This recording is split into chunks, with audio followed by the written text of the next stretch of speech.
change, modify, or add, we will certainly bring this up during conference. Okay. Yeah, because again, they're carrying out our policy initiatives. So when there's going to be a change in that, I think we as a commission need to have an opportunity to weigh in and participate in that discussion. It should be, we're not happy with the work that they're doing. And if you're not happy with it, tell us. Certainly. And as you're reviewing these initiatives, if it is something that you would like for us to look into and see how we could bring back, I'd like to ask first that Daphne speaks to each one of you individually about some of those concerns before. That would be great. No, I'd appreciate that. And we will rectify that. Absolutely. Okay, thank you. Okay, Commissioner Glassman. Yes, thank you, Mayor. Good afternoon, and again, thank you for all of this. So, Daphne, can you tell me when exactly are we looking to submit this or formally, deal with these issues, and how long we have to work on that? Great question. I'm looking to workshop the second meeting of February, so I believe that is February 20th, and then to have it formally approved that first meeting of March. First meeting of March, okay. And as we discussed already when I had my pre-agenda meeting with staff, I do want to make sure, and I'll just reiterate it again, that we also add some of the language that we had with our state legislative program. I'd like to see where we could perhaps piggyback and duplicate some of the language that we had with our state legislative program, especially in the areas of education, human rights, civil rights, some of the legislation that we saw come out of Tallahassee this year, and that we passed resolutions for.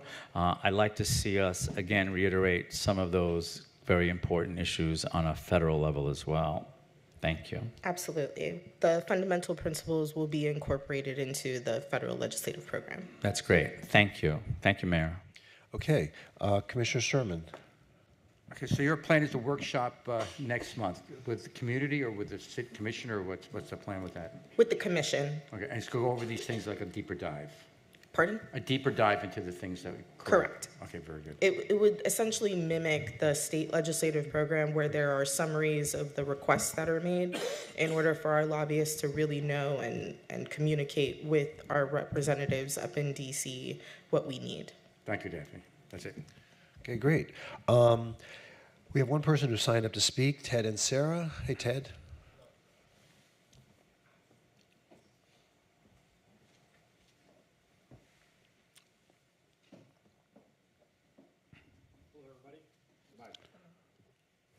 Hello, everybody. My name is Ted and Sarah.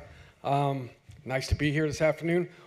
One quick thing before this. I emailed our city manager this morning about 5 o'clock in the morning, and some of my emails can be kind of direct with a lot of capital letters, but he got right back to me. I had a problem in River Oaks, or not a real problem, but it's a concern, and by 5:30 in the morning, with a couple emails back and forth, that problem was now solved and taken care of this morning by 5:30 in the morning. I just want to say thank you very much, Greg. It was real helpful. I just want you to know that if you send me an email at 5 in the morning, I'll get back to you at 5 p.m. I mean, Ditto, Ted. Ditto. Yeah, I understand. Ditto. I was stunned when I saw it back when the little bell went off. Ding! I mean, you're kidding, right? But and then we came up with a solution. So that's great. Our city government at work. Thank you very much. Thank you. Now, the only thing I want to talk about on this is what I normally talk about with the homeless initiatives and all these things. We get great presentations. We get great, initiatives and all of this stuff with like your great priorities meeting. We're great at identifying what we want to do. Now, I just want to keep the eye on the ball, just keep kicking the can down the road and actually get some things, see progress. Our residents can see progress. I mean, being a retired chef, I can see a menu and it reads fantastic. And then when you get the plate, it's like, what was this? This isn't how it sounded on the menu. And I just want to make sure, and I would like to, when Commissioner Herb said one-on-one dialogue, I agree with that 100%. But just, we're ready to see things actually getting done and seeing end results instead of just meetings and studies and task force and stuff like that. I mean, it's all fantastic. I mean, and everything at the priorities meeting was well received, and I agree with everything. We're just, let's go ahead and take it home. All right, thank you, Ted. Thank you.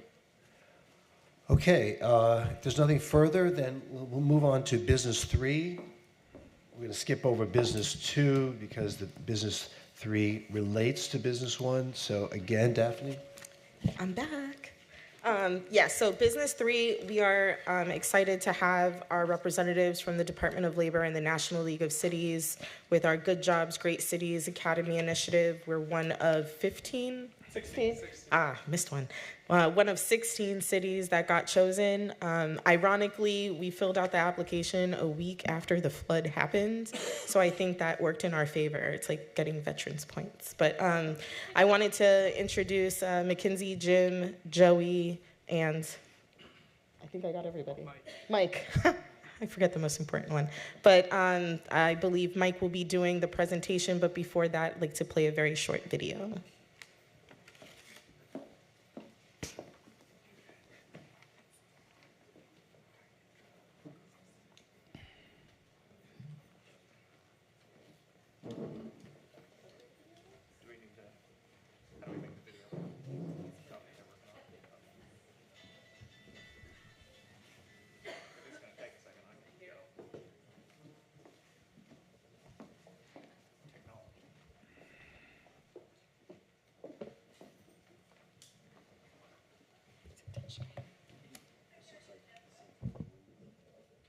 So what are we looking at? Oh.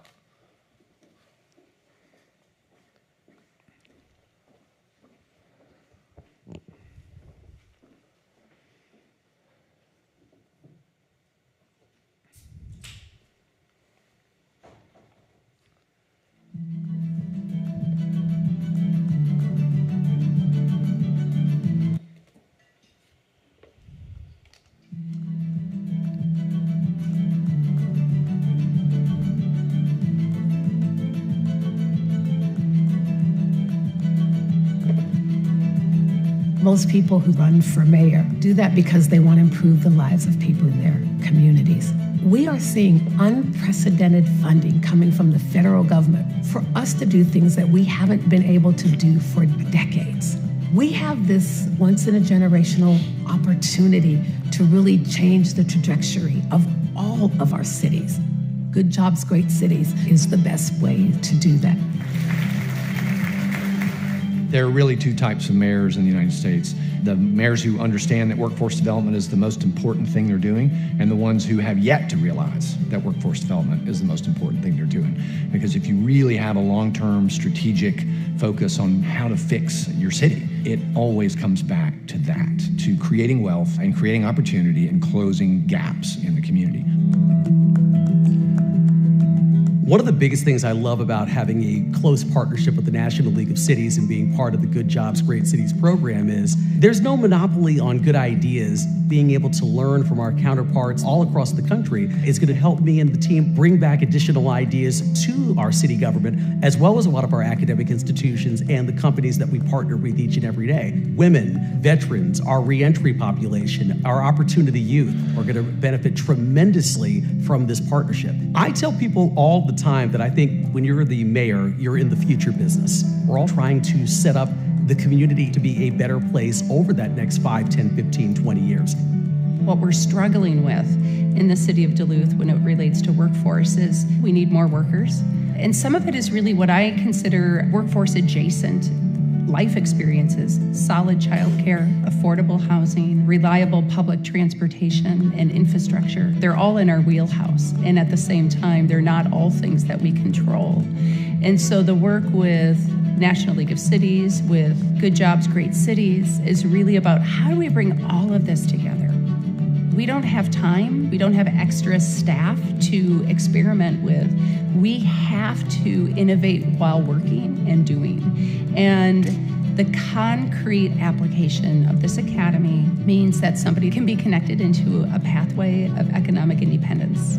Creating good jobs is what we do when we want to take care of each other. It's what we do when we want to be sustainable as a community. And it's what we all want for the people in our lives. We want people to feel like they have opportunities for good work, making a difference in their community, and living with dignity and respect.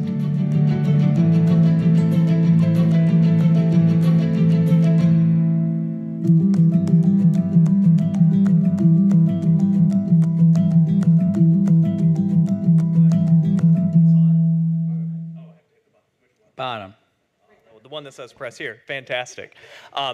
Good afternoon, Mayor, Vice Mayor, Commissioners. My name is Mike Bartlett, and I'm the Program Director for Post-Secondary and Workforce Success here at the National League of Cities. And I'll start just as a quick note. I was driving to get my groceries on Saturday in D.C., and I saw a billboard that said, visit Fort Lauderdale. So here I am. Your tourism dollars at work, good return on investment there.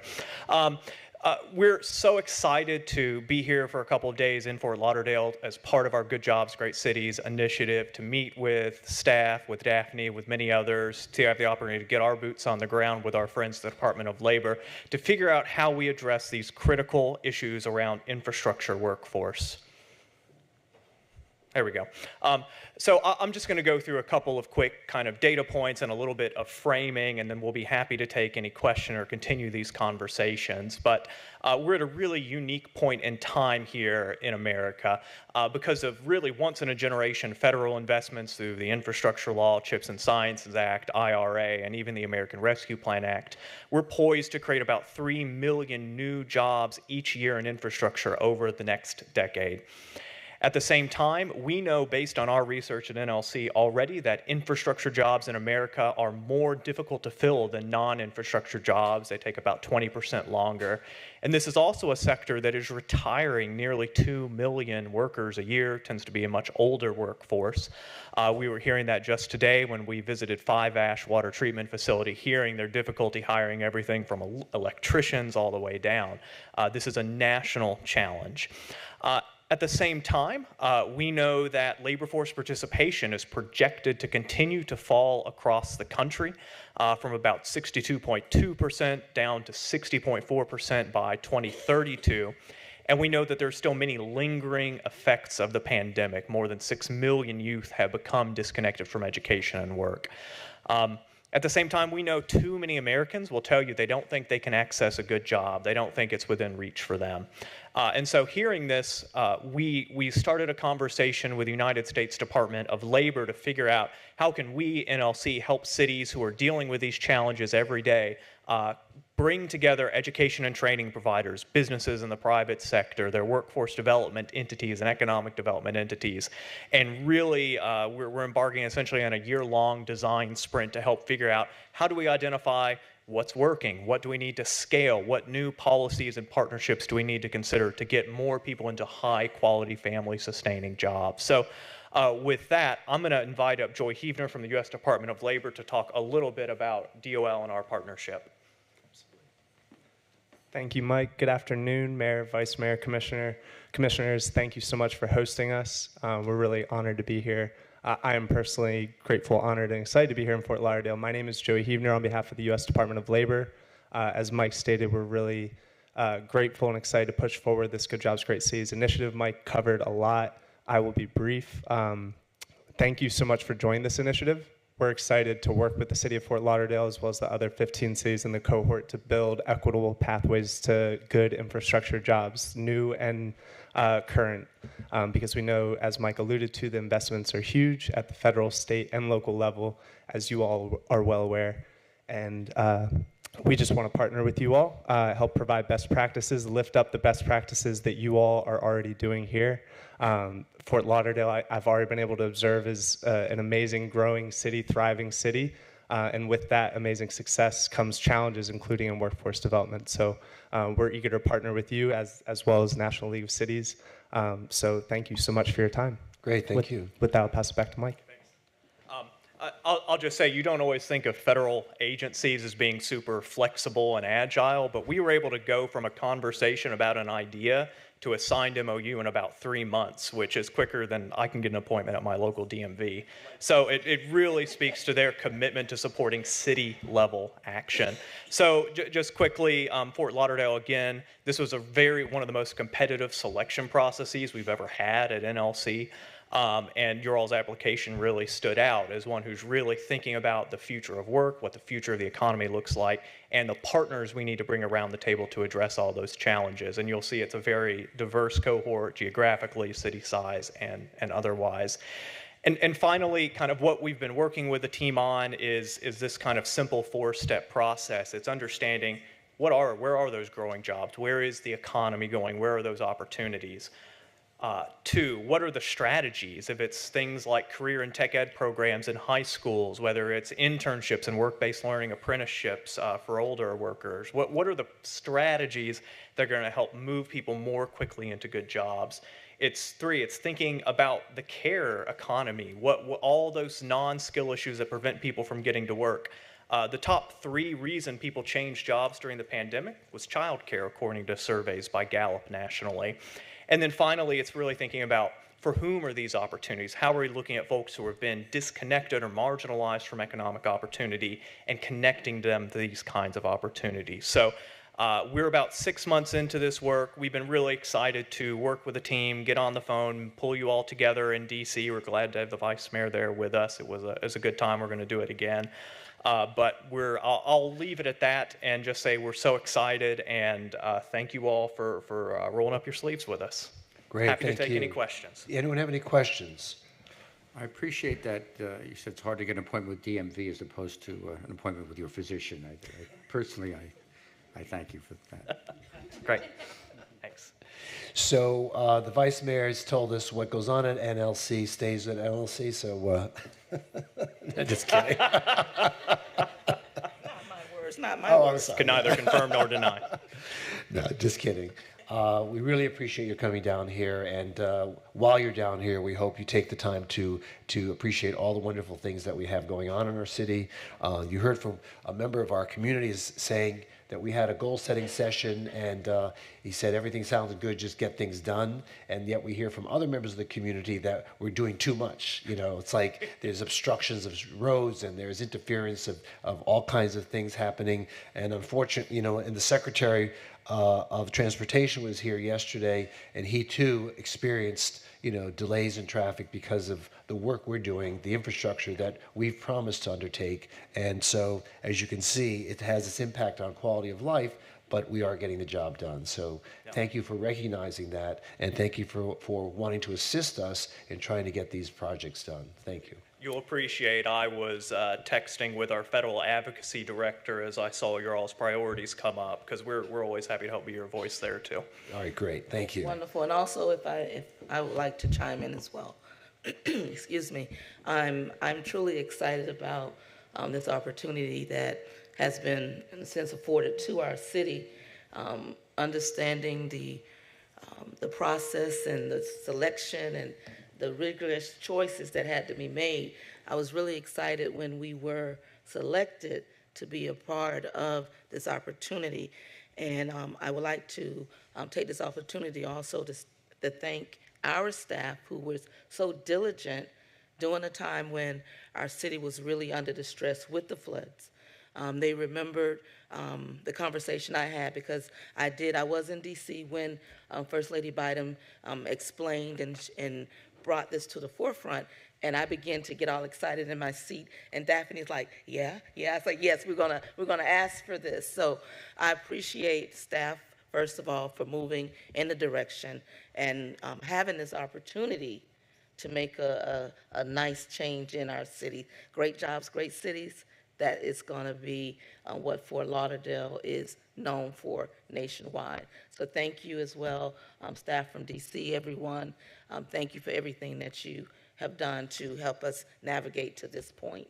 And I am looking forward to moving forward and continuing this. Thank you so much. Great, thank you. Take care. Thank you.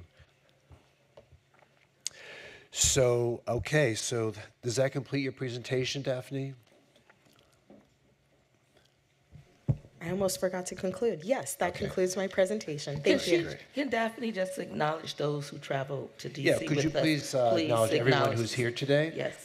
Yes, so we have Michael Bartlett, Yes. Joey Hebner, Joey, And they are connected to... Jim, and Mackenzie. So Mackenzie, Joey, Jim, and Mike are with the National League of Cities. Right. And Joey is with the Department of Labor. We also had Zoe Saunders, who did assist, and she was the main reason why we did get it. She was very diligent in doing the application, so I do have to give her, the credit where credit is due. So she did assist us greatly with the application. And Abby was with us as well. So I think Abby is there. And so was Cindy Lamar, HR. Yes. So it was a good group. Everybody is on the same page, and we're ready to move this forward and see what we can do to get great jobs in this great city. Great. Thank you again. Appreciate it. And thank you, folks, for being down here and taking the time out of your day to be here. Okay, moving on to business 2, Fort Lauderdale Police Department School Resource Officer Program presentation. Who will be doing? Chief Schultz. Good afternoon, Mayor, Vice Mayor, Commissioners, and City Manager. We were asked to put together a brief presentation on our current School Resource Officer Program. So I have the basics here, and I'll be happy to answer questions. We have a current contract, which goes through 2026. We currently have officers in 9 different schools. One school has 2 officers due to its high student population. That's Dillard High.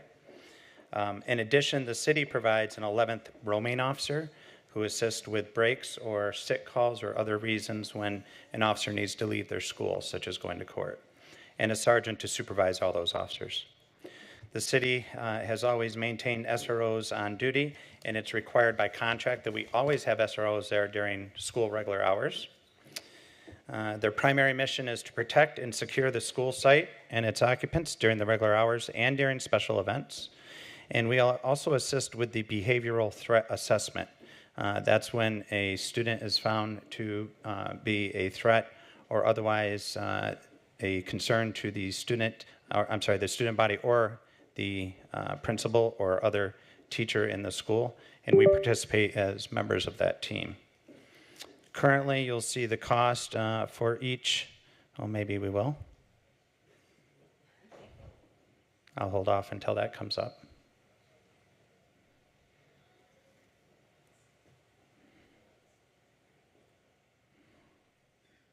There we go.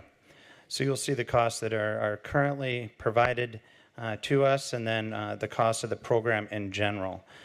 For the total of this contract, we're looking at just over $3 million. And you'll see that the school board contributes 43% of the overall personnel cost, and the city contributes 58%. Now, that's obviously been in discussions. I was just advised recently that the City Managers Association is working with the new superintendent of schools. They are proposing that there be a 5% annual escalator, as well as we have the reopening or reopener added to the contract, so when we have issues arise, we can discuss those. So that in general is the summary of our current program, and I'll be happy to take any questions. Okay, so may I just start this conversation, if I could? I noticed that we have 9 schools that we have police officers at. And I noticed that none of them are elementary schools. Is it not the policy of the school board to supply SROs at the elementary school level? They supply armed guardians at the elementary school. Armed guard. And so so instead of having armed guardians at the middle and high school level, we have police officers. Correct. So what is the philosophy there? Why not have police officers at the lower level schools? So throughout these agreements, the school board has prioritized middle and high school, as those are higher level calls for service schools, and normally the engagement and the interaction between the officer is much stronger at the middle and high school levels than it is at the elementary. Okay. Now, I know that the members of the commission are aware of the controversy that has taken place between the school board and a number of the cities that have written letters to the school board over the school board making a decision earlier last year to hire their own policing staff, and quite a few mayors had written letters to the school board with explanations as to why they felt that the school board's decision was not appropriate at this time. I never wrote a letter because this commission never really discussed it, and we don't really have a policy. So I held back, but I'd like to know, what is the commission's opinion about this? Do we know enough about the issues. For example, Mayor Ryan in Sunrise wrote an extremely erudite synopsis of how he saw the shortfalls of the school board's decision, saw the shortfalls, and wrote a lengthy opinion about how it needs to be shored up before a school police force is hired and used to protect the students. So I'd like to know, do we know enough yet as a commission to be able to give an opinion and to participate in that discussion? Why don't we start with Commissioner Herbst? Do you have any thoughts Mr. on Mayor, that? to make it just to be, I think they took that off the table. Is that right? Well, they have for now. They have, yes. They have for now. But it's going to come back. Okay. Yeah, you're right. You're absolutely right. They took it off the table because there was so much pushback.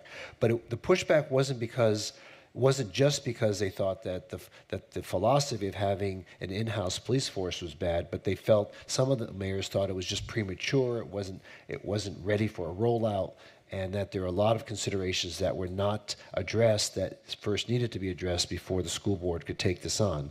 Because keep in mind, they raised the millage rate for the sole part of which was to pay for security. And so part of that philosophy originally was to hire an in-house police force, just like they have in Miami-Dade County. So Commissioner Herbst, do you have any thoughts on this? Certainly. So several thoughts. For those of you who look back and remember, probably about 10, 12 years ago, a number of these same cities, including Fort Lauderdale, were threatening to pull out of the SRO program.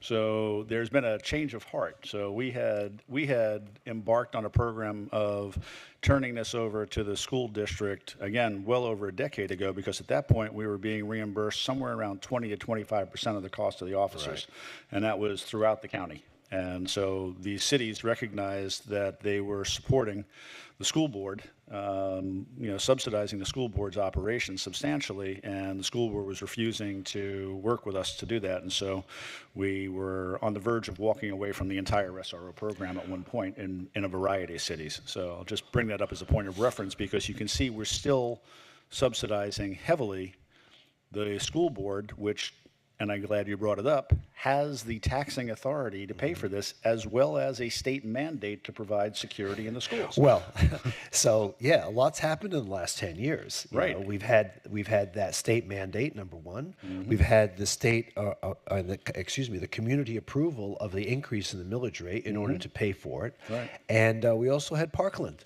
Yes. And it heightened the awareness of school security. And so I remember when I first took office as mayor, there was a discussion of the school board hiring $18 an hour guards, which we would not stomach because we never thought that those people would be adequate in order to do the type of job that the officers have been doing over the years, number one. And number two, we can't spare any more police officers. I mean, while we're doing a great job. And that's a very important point that you touch on, because we are, as we discuss over and over and over again, are experiencing two things. One, we have a respond to non-emergency call level that is suboptimal, and we have not enough officers out there on road patrol. And so anytime we do something that takes officers away from their fundamental mission of policing is something that I struggle with. And I don't think it is the responsibility or the obligation of the city to provide security in the schools. Again, the state has said that is the responsibility of the school district. You brought up Miami. Also, we have Palm Beach County. So our two counties to the north and south of us both have their own police forces in the schools. From all that I've read and heard, they seem to be functioning very well. I don't know of any problems. I think Palm Beach County did have it, but they pulled back on it. If I read the newspaper account correctly, I could be wrong, but I thought that Palm Beach County, and now has their city, the various cities providing police officers, but we can check on that. And I think there's another issue too, though, because, and I brought this up when I was having a conversation with Susanna Bryant from the Sun Sentinel. I think the role of an SRO is highly specialized, and our police officers are all trained in, a variety of aspects, and I think that the school district's police force are more deeply trained in the issues that relate to dealing with children, de-escalation with children in a way that we might not be. Not saying this is a problem necessarily with our police force, but we have seen instance after instance in the press where police officers have reacted strongly when dealing with children, and it has become hugely embarrassing to the cities where that's taken place. And even though in most of these instances the officers have been cleared because they're following use of force guidelines for the departments, those may not be the use of force guidelines that you want to see with a middle schooler. Right. And so I think that the specialized training that those police forces that deal exclusively with children receive on an ongoing basis is more intensive probably than what, and the chief can speak to this, but our officers are required to respond to any type of emergency. So the training that they receive throughout the year is going to be on a multitude of different items. The training that they receive in the school district police force is specific to that mission. And so I think that they're probably better equipped to deal with that than we are. The last thing is it's, at the end of the day it's a significant financial burden. So I keep coming back to that. When you look at those numbers of the city subsidizing 58% of the cost of personnel that we can't afford financially or from an operational perspective to hand over to the school system. I would love to see them follow through on this. If it's a process issue, great, let's work on the process. Let's take our time. Let's introduce this in a more deliberative fashion. I really thought that this was a proposal that was being brought up, that was going to be vetted through the community, discussed for a while, develop a long-term implementation program. I certainly didn't expect this to happen with the next school year. I don't know that that was the expectation of the new superintendent, but I think long-term, this is a positive both for the children, the school district, and for the cities involved. So before anybody else comments, I just want to ask you, so do you think it would behoove us to ask, I know we lost Zoe, so I don't know who would be the appropriate person at this point, but we can assign somebody to kind of cull through those letters that were sent by the various mayors, and I'd like to be more educated as to what the issues are, and then let us then make a decision as a commission how we want to respond to the current situation. Does that make sense to you? I think it does, but I really think that the culling through those letters should come from PD. I think they need to look at the concerns that are being raised by these cities and give us their professional response to those concerns. They could also look at what's taking place in the other counties and see if they've adequately and effectively have addressed those same issues. One of the things I'm always fond of saying is there's 87,000 local governments in this country, so we're not unique. Right, so we are. All of our children are above average. I know. Yes, I know. yes, Yeah. exactly. So leaving that aside, there's lessons to be learned. And I always think we're best served by not trying to reinvent the wheel. Let's see what the experience has been. Let's look at the data and let's make a decision based on that. Not an emotional decision, but a data-driven decision about the quality of services that are being delivered and how economically those can be provided. Okay. Vice Mayor, do you have any comments? Just a few. In regards to this, I echo what you all are sharing at the table. My input, I do want to be more educated in regards to making this decision. However, I do believe that our officers are needed on our roads, on our streets, in our district. So however we can have that conversation also, once we're educated enough to know how to make that sound decision. But I was excited to hear the conversation by the school board, what we thought was considering going in the direction of having their in-house police department. So just for the record, I do support school board going in that direction if that becomes the conversation, even advocating it going in that direction. Again, let's get educated on this, or we can make the proper decision. I like the idea also of our police chief and staff going over those letters that have been submitted, and we can get some input on the direction of what the other cities and other municipalities are talking and discussing. Certainly, we will do that. Commissioner Glassman, do you have any additional thoughts? Yes, thank you, Mayor. So I Teacher. Yes, exactly. I have been following this. You know, I agree with my colleagues and comments that I've heard about really needing to have more facts. I'm not quite sure that this is something that the school board is even going to take up really soon, not based on what happened at that last meeting. So I don't think there's a sense of urgency to this. I also have other concerns about how this actually would be managed by the school board.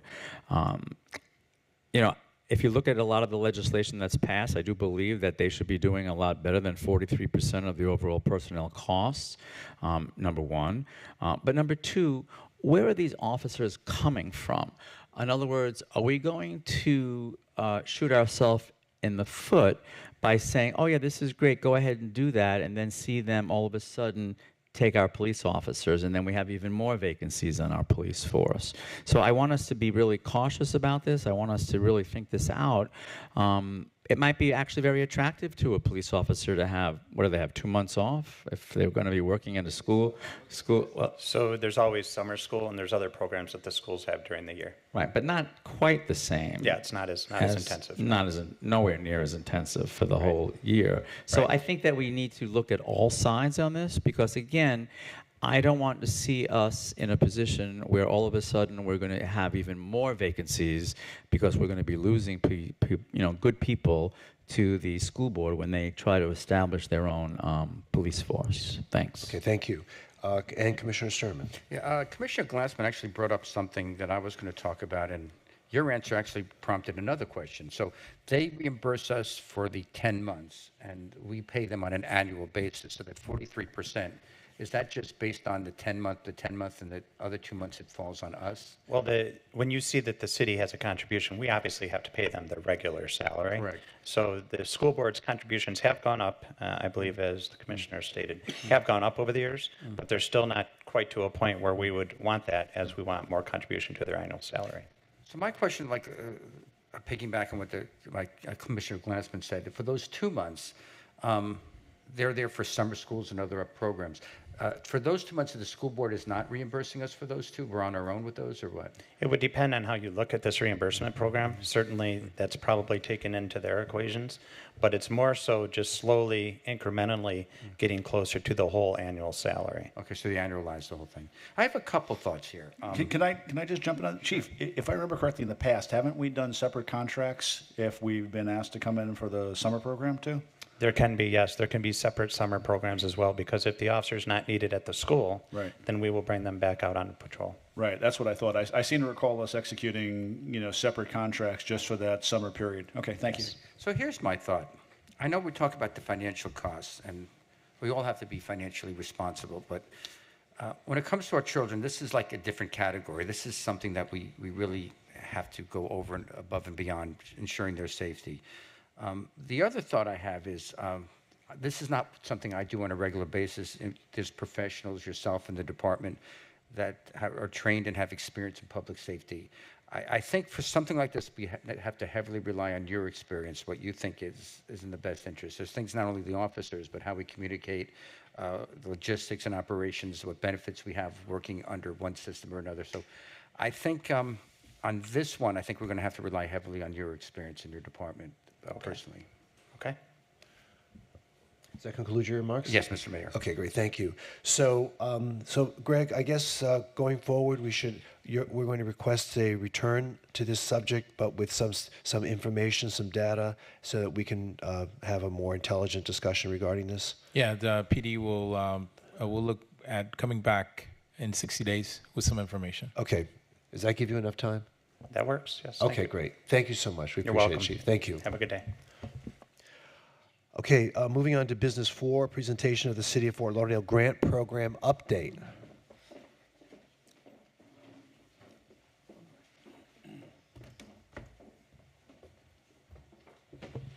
Good afternoon, Commission.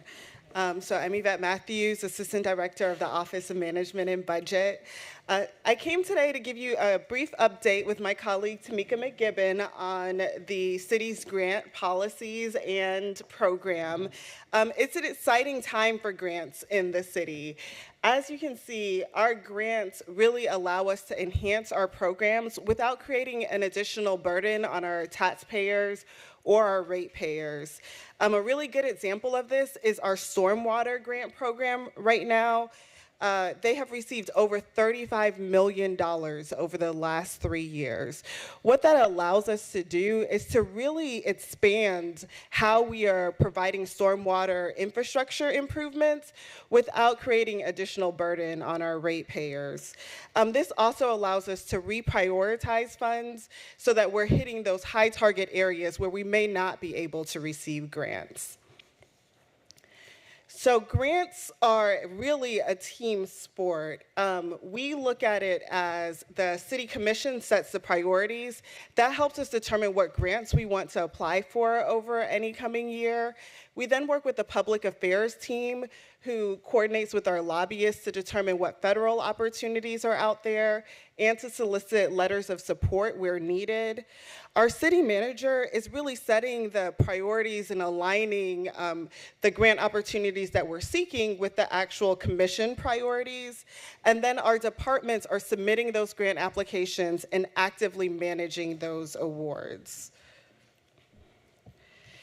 So grants are really not a one-time activity. It requires a lot of oversight and communication, starting with our grant pre-app process where we really align the applications with priorities and resources.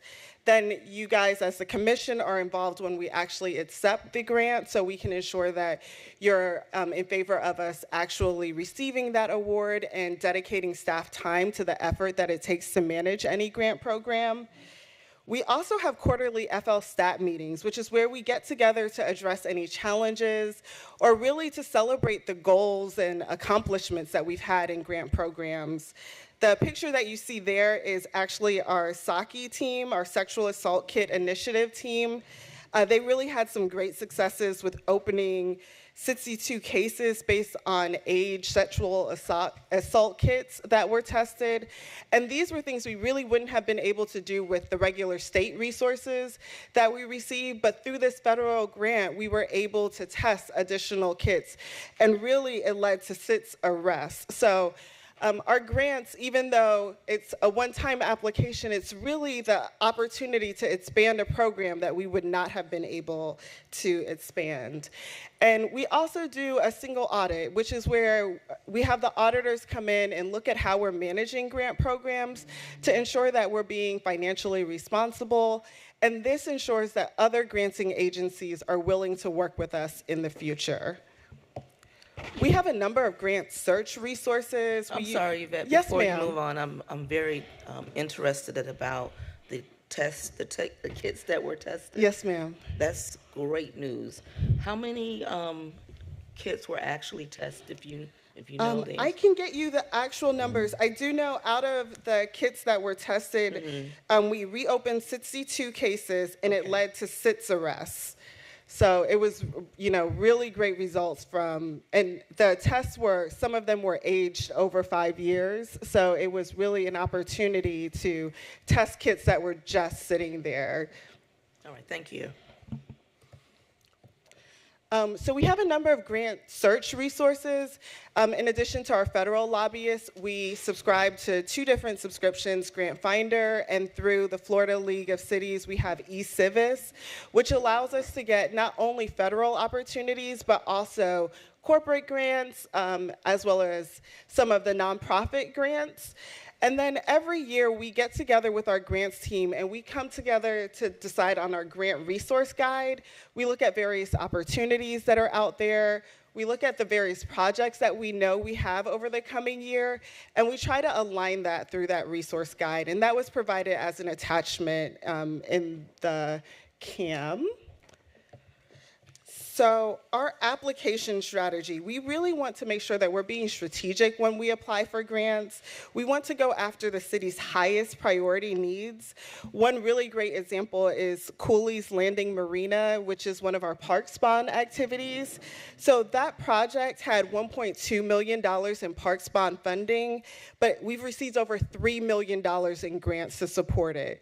And that's really important as we're in a high inflation environment where we may not have the resources that we needed to complete a project. By getting grants, we're able to really supplement the funding that we currently have and use our existing dollars as a match to really attract grantors to the project that we have. We also try to use CIP, both funded and unfunded projects, because we know that those projects have already been vetted by the city, and we're really, most of the time, shovel ready with those projects because we know that we put all of the work into creating that CIP application. And finally, we make sure that the terms and conditions of any grant that we go after are favorable to the city.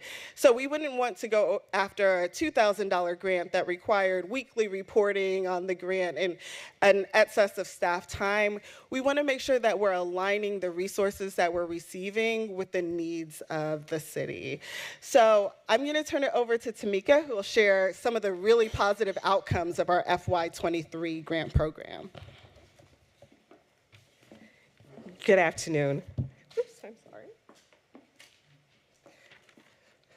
So we'll go ahead and take a look at a few highlights of a number of our grants that we received in 2023. So as we review, from the Florida Department of Economic Opportunity through our Housing and Community Development Division of DSD, we received $906,000 in funding for a wireless broadband pilot project, and this is for selected low-income areas, as well as we will also be able to fund a 7-week education enrichment program. We also received federal grant funds from the U.S. Department of Justice for the Edward Byrne Memorial Justice Assistance Grant in the amount of $90,000, and this is something that we do receive on a regular cadence annually from the Department of Justice. As Yvette mentioned earlier about our stormwater improvement grant, so we did receive for the Dorsey Riverbend Stormwater Improvement Project, we received $10.5 million in funding from the Florida Department of Environmental Protection. And then finally, from the Florida Department of Transportation, we received $425,000 towards the replacement of the fire rescue vehicle at the Executive Airport. So looking at our 2023 grant award summary, so we applied for 57 grants in the amount of $94.6 million. We were awarded 28 grants for $31.8 million. We looked at a couple of other cities that also, just to kind of see how we compare to them. For the city of Coral Springs, they applied for $23 million in grants and were awarded $7 million for 31 grants. And then the city of Miami, they submitted 37 applications requesting $195 million. They were awarded $46.3 million for 24 grants. So of course, I know you're interested in knowing where did we get a lot of our grant awards from. So from the federal government, we did receive 10 awards for $694,000. From the state, we received 16 grants for $30.9 million. We also do have grant matches that we had to also incorporate into what we were awarded of $25.8 million. So a lot of that is for the stormwater improvement grants that we received. We also received $13.5 million for the progressive stormwater improvement. From the county, we received 2 grants for $202,000. So when we look at our overall grant budget of what we're currently managing, it's $94.8 million. A third of that grant budget is for HCD, $31 million. Those are entitlement grants that we have. From Public Works, it's about 40% of that grant budget of $38.4 million. And then for the city manager's office that you see here, these are actually airport grants that we've received of $14.5 million, and that's 15.4% of the $94.8 million that we have here. We do have some smaller awards for police at $1.6 million, parks at $1.5 million, fire rescue is at $1.1 million. TAM is at $5.8 million, and then development services is for $250,000. Quite a few of those are actually for historical preservation. We wanted to give you an idea of the 5-year entitlement grants that we got for HCD. So we wanted to give you an idea of what we received for CDBG, the home grants, the Hopper grants, and SHIP. So this is a total that we've received over these past 5 years. All right. And do you have any questions for us? Great job. Thank you. Thank you. Anyone have any questions? I do, Mayor. Please go ahead. Thank you. And again, thank you for all the information. It's really helpful. And thank you for all your work on this. I did mention the other day at my pre-agenda meeting, I'd like to see maybe a little bit more in terms of comparison to other cities. I appreciate what you did mention about, I think, Coral Springs in Miami. I'd just like to get a little bit more of an idea of how we're doing with other cities in Palm Beach, Miami-Dade, and Broward. So I noticed some of the figures, and we did hear something earlier today about the earlier presentation. How are we doing with regards to the incredible amount of money that seems to be available on a federal level for all of the infrastructure projects and needs? I mean, I keep hearing about it nationwide. I see, press conferences nationwide. I see these mega projects that are getting funded nationwide on all of these initiatives that the Congress has passed over the last few years. How are we doing? Yeah, so we're doing well. I guess the important thing to note is that when the federal government assigned a lot of those big infrastructure funding, it went to the state, and then the state was then responsible for allocating it to the local municipalities. And so that's why when you saw that summary where it's federal, state, the state is such a large portion, most of that is federal flow-through dollars. And so as the state releases those opportunities, we're very actively pursuing them. We've seen a lot in our public works team. We have some upcoming projects for roadway development. So all of those things, unfortunately, have taken time because it is a trickle down from the federal government to the state. The state then has to develop their program, and then they allow us to apply for it. Are we optimistic, though, that we will be able to score some big ticket items with regards to infrastructure? Again, I see really just incredible projects where they have these groundbreakings now and ribbon cuttings and major, major projects across the country. Are we optimistic? And I ask this because I do know that it's not a secret that there are strained relationships between Tallahassee and Washington, D.C., and many programs that are passed on a federal level get blocked at our state level. Yeah. We're seeing children suffer. We're seeing meal programs, Medicaid programs. We're seeing transportation programs. We're seeing so many programs on a federal level that our state is just saying thank you, but no thank you. Yeah. And it's hurting us. I think it's hurting people. And especially it's upsetting when it hurts children. But that is happening. That's a fact. Mm-hmm. And there are so many categories in which that's happening. Do you see that happening with regards to even some of these infrastructure programs or other grant opportunities where we're just blocked because our state's not cooperating with the federal government? It really extends across programs. So even in cybersecurity, there were some federal grants that were coming out to allow municipalities to enhance their cybersecurity. And the state opted not to participate in the program. What they have been doing instead is, as they turn down opportunities, they try to provide an alternative. So the cybersecurity program is a good example. They decided not to go after the federal funding for the program. Instead, they created a program where they were providing in-kind support for municipalities that were really allowed consulting services for cybersecurity. So yes, we are seeing it, but we also, anytime there's an opportunity, we're really actively going after it, even if it means that it's not the federal opportunity, it's an alternative state opportunity.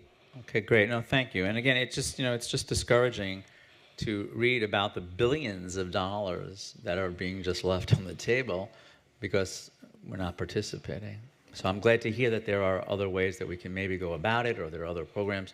Again, thank you for your work. I really appreciate it. Thank you. So to that point, though, if the state of Florida says, thank you, but no thank you, does a municipality have the opportunity to apply directly to the federal government under that same program?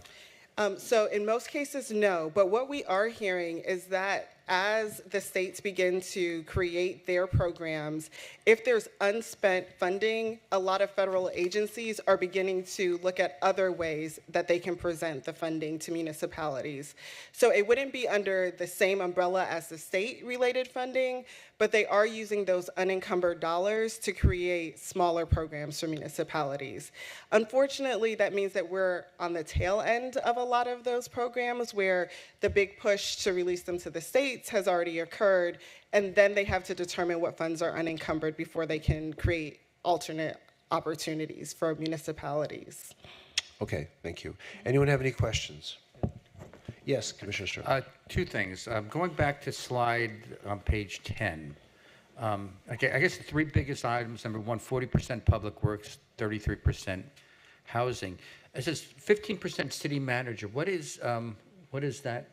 A little more detail what that is. So that's really for for the airport funds. So for airport grants that we have that are infrastructure, so like the taxiways, those sort of things that they'll put through to FDOT, that's really what those grants are under city manager. Okay, it's not the city manager's vacation fund. No. No, it's all airport. Okay. And the other thing, the disadvantage of going last is that my colleagues who have very good questions have already taken the thunder out of the two things that I wanted to ask. I mean, looking at this, of the just under $31 million, $30 million alone is state, and that's one of the strengths that the city manager talks about keeping our millage rate down is our diversity of funds, including grants. And the question is any opportunity to going directly to the federal government, which you just answered. So that was my same question. Thanks. Thank you. Okay, there are no other questions. Thank you. Mayor, I did have one follow-up. okay. I forgot I had it written down. I apologize. I did notice on page 9 of 12 the county funding that we've received. It says that we've only received 2 awards, but how many did we actually apply for? Might you know? Not off the top of my head right now how many we did apply for, but I can certainly get back to you with that. Okay, because I see that we were awarded 2 for a total of roughly $200,000. That's not a huge amount of money. And so it should be in the backup, but one of the things about the county grants is usually we're getting them for event-specific activities. Okay. So they're helping to support whether it's the jazz brunch. And so those are smaller programs, but they really do help to fund those programs. So it's a little bit different where they're not funding infrastructure. They're really funding the arts or cultural related programs. But are any of these related to transportation, the transportation surtax? No. Would that become under a separate column somewhere? So to date, this is through FY 2023. You'll see more of that in FY 2024, and I'll kind of do a spoiler alert because another thing that you'll see on tonight's agenda is 2 grants for our police department, one providing 6 additional police officers, another one providing a crisis response individual. So there's some really exciting things coming out in FY 2024, and transportation will be one of those. But this doesn't reflect money we have received under the transportation surtax in the last fiscal year? No. Okay. All right. So this isn't really a complete picture then. I mean, we obviously have been getting more money from some other agencies other than what you're reflecting. I know we've gotten money on the transportation surtax, but that's not reflected here. Yeah, the money we get isn't just for parties. Correct. Thankfully, it's not just for parties. Yeah. But yeah, so it really depends on, this is a 1-year snapshot. I think the transportation dollars that you're referring to probably were signed in FY 2022, and then we also have some that are pending for FY 2024. So it's a 1-year snapshot. Okay. All right. Thank you.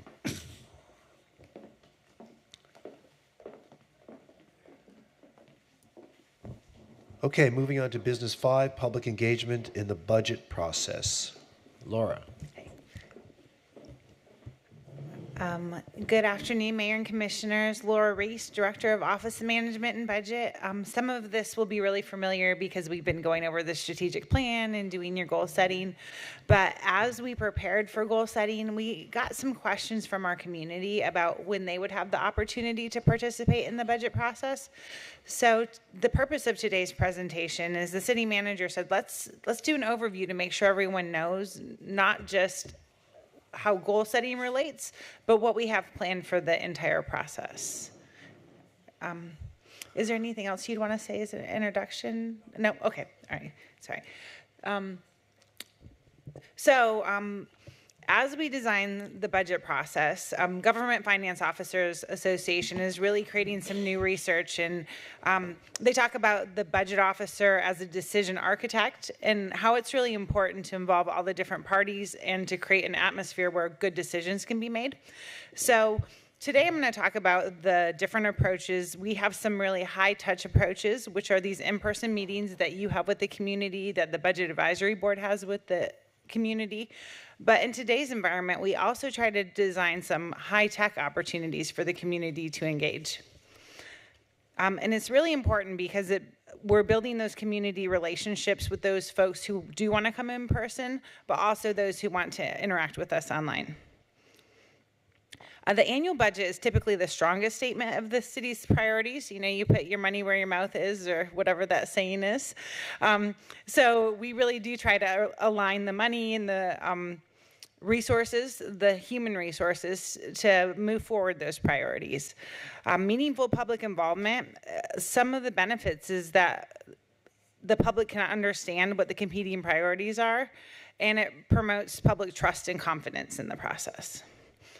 So the budget process in a city like ours involves hundreds and more than 100 individuals. And so that's internal staff members, also members of the public, members of the homeowners associations. So it's really important that as we kick off the budget process, that we design all of those opportunities for input on the front end so that we don't miss any opportunities for formal input along the way. We want your budget hearings to be pretty seamless.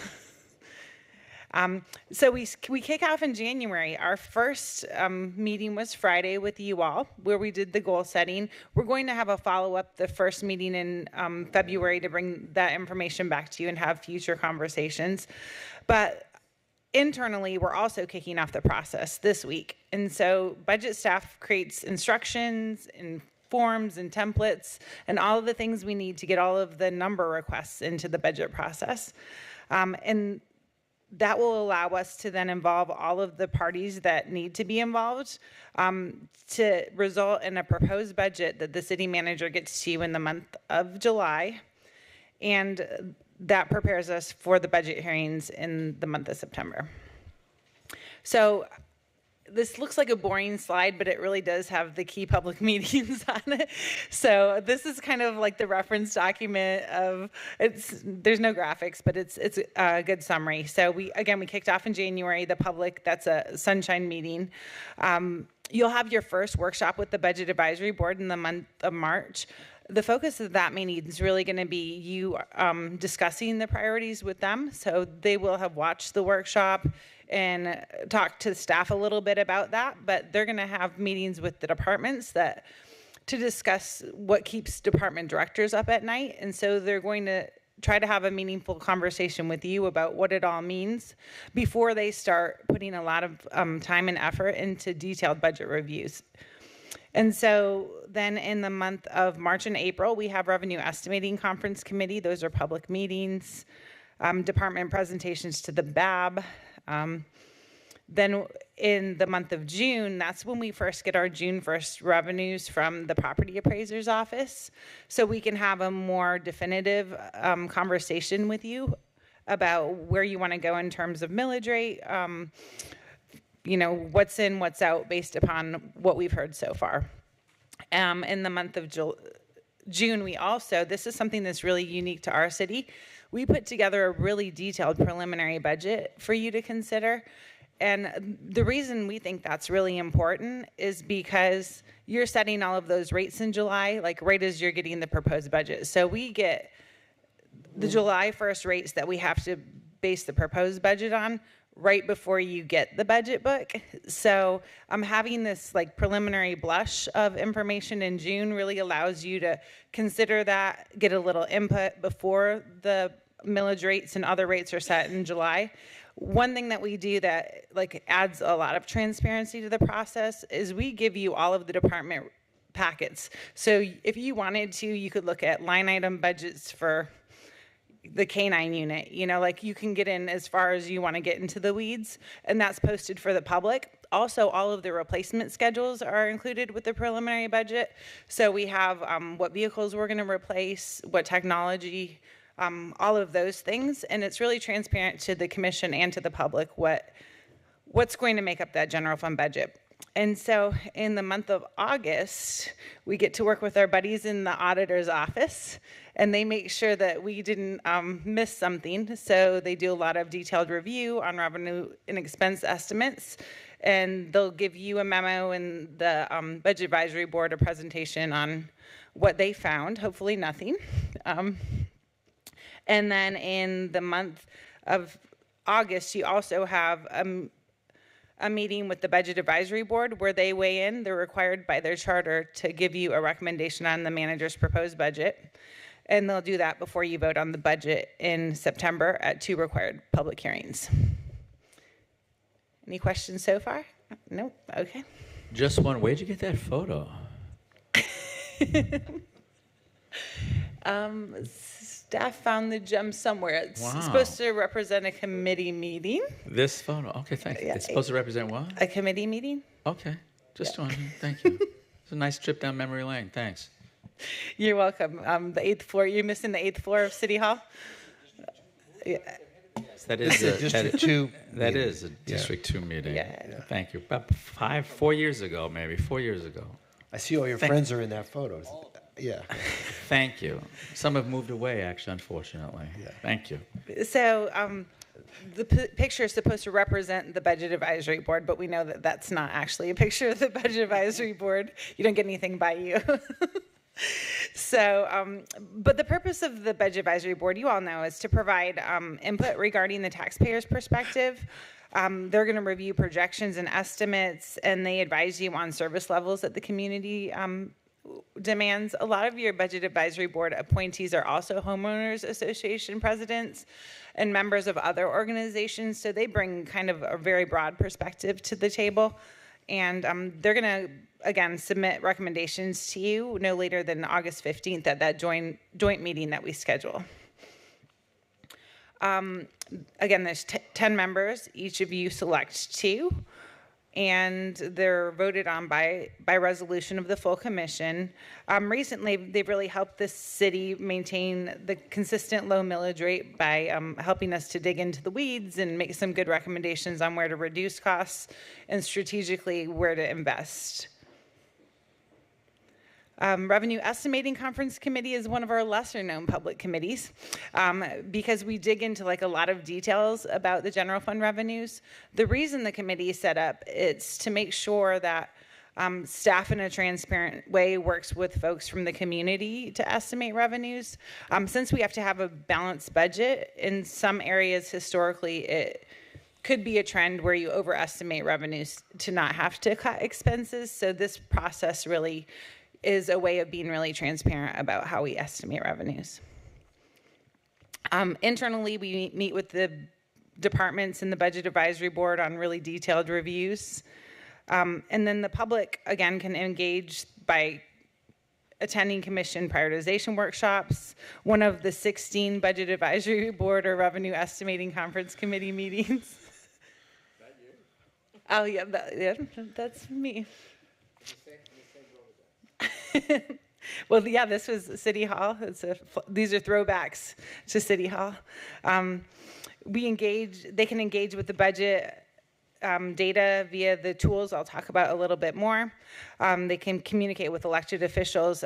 Some of you host your own HOA meetings. Commissioner Sturman last year requested a town hall for District 4. We're always available to provide, those presentations specific to neighborhoods or at a district level if that's what you'd like. attend a September budget hearing or request a presentation through the civic group. Our mission, again, is we build community. The vision is we're the city you never want to leave. The strategy is Press Play Fort Lauderdale 2029. That's the 5-year plan you just adopted. And you will adopt your fiscal year 2025 commission priorities in the near future. And then we will, again, align the budget with that.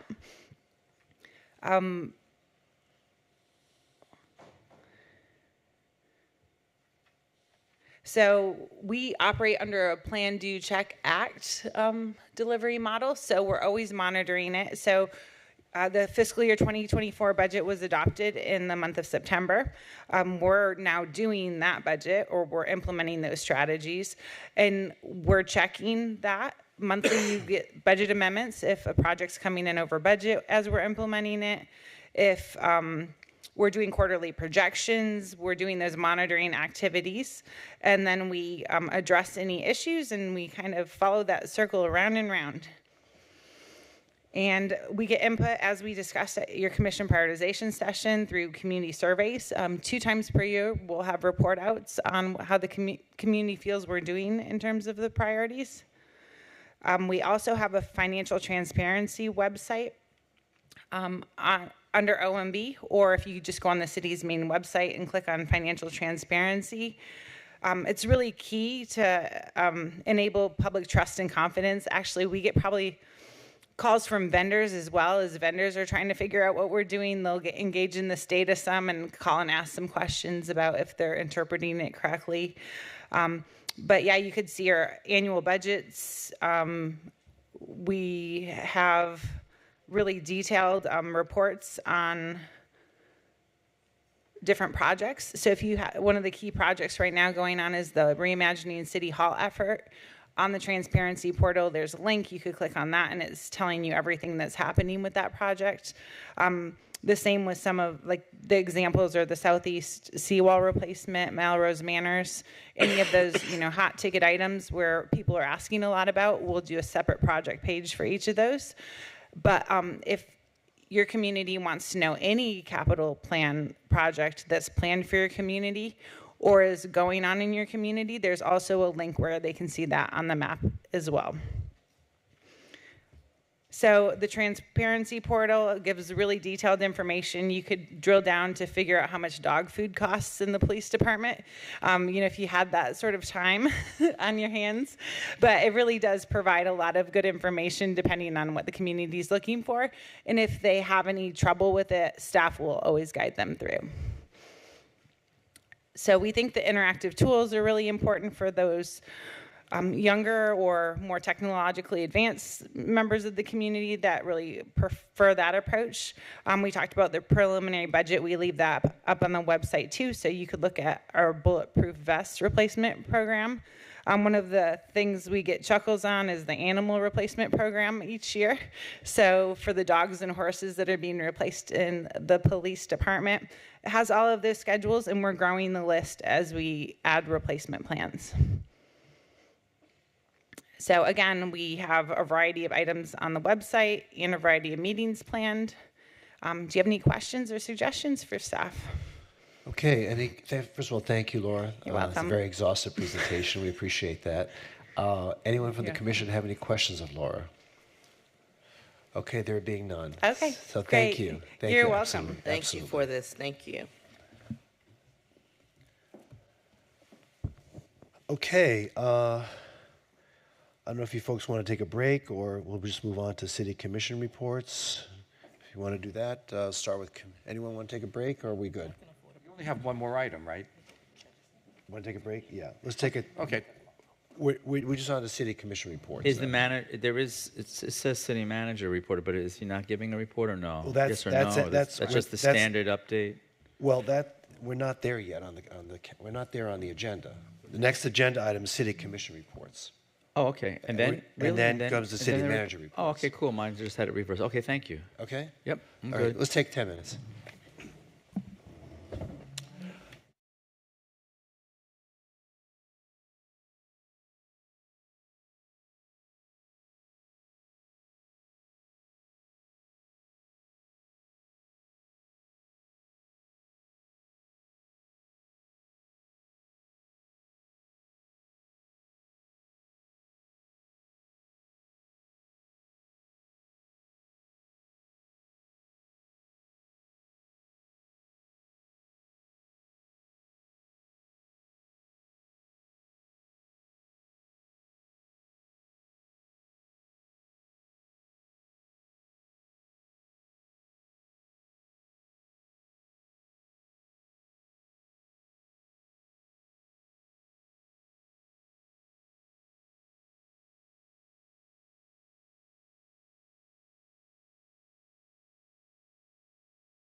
Where's Commissioner Sturman?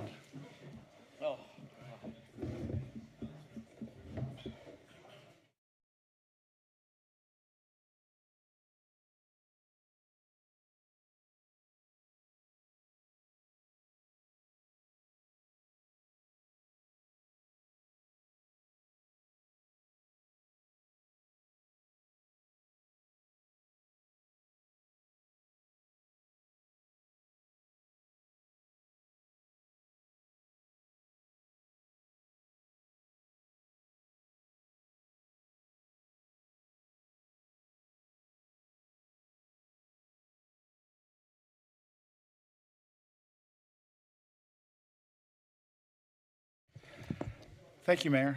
Two things I'd like to bring up, things that I'd like us to consider for potential future action. So one issue that's come up in my district a number of times in conversations with my HOAs is that we have a large number of homeless sexual offenders in District 1. They congregate at 26th and Federal by the Walgreens as well as by Target. And the reason for that is that we tightened up our rules as to where sexual offenders could reside a number of years ago at the suggestion of the then city attorney.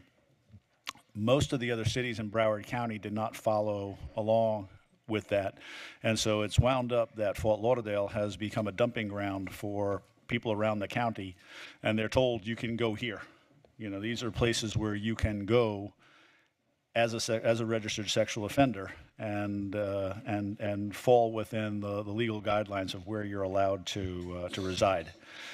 This is problematic for my district, and I want to revisit the loosening that we did of the restrictions several years back and consider tightening that up so that we are consistent with the other cities in Broward County. I don't want Fort Lauderdale to bear the brunt of the homeless sexual offender problem that we have in the county simply because we are more lax in where the residents can be. And I think this is something that is burdensome on the residents of my neighborhoods, and I don't think we should have to deal with that. Second issue is something came up during discussion with... Wait, before you leave that, so what would be the next steps then? Because I do know, I thought we had actually changed the rules to tighten it. Like we increased the amount of feet you could live from a school or church. No, actually, just the opposite. We relaxed our rules. Relaxed. Right. Okay. We had rules that were consistent with most of the other cities in the county. Okay. And the city attorney was concerned that that was not necessarily defensible, and so we loosened our restrictions. And no one else did. And so the consequence of that was that when folks from other parts of the city find themselves, you know, in that circumstance, they're winding up here in Fort Lauderdale, and there's only a handful of places, you know, that they can go to, and that's where they're winding up.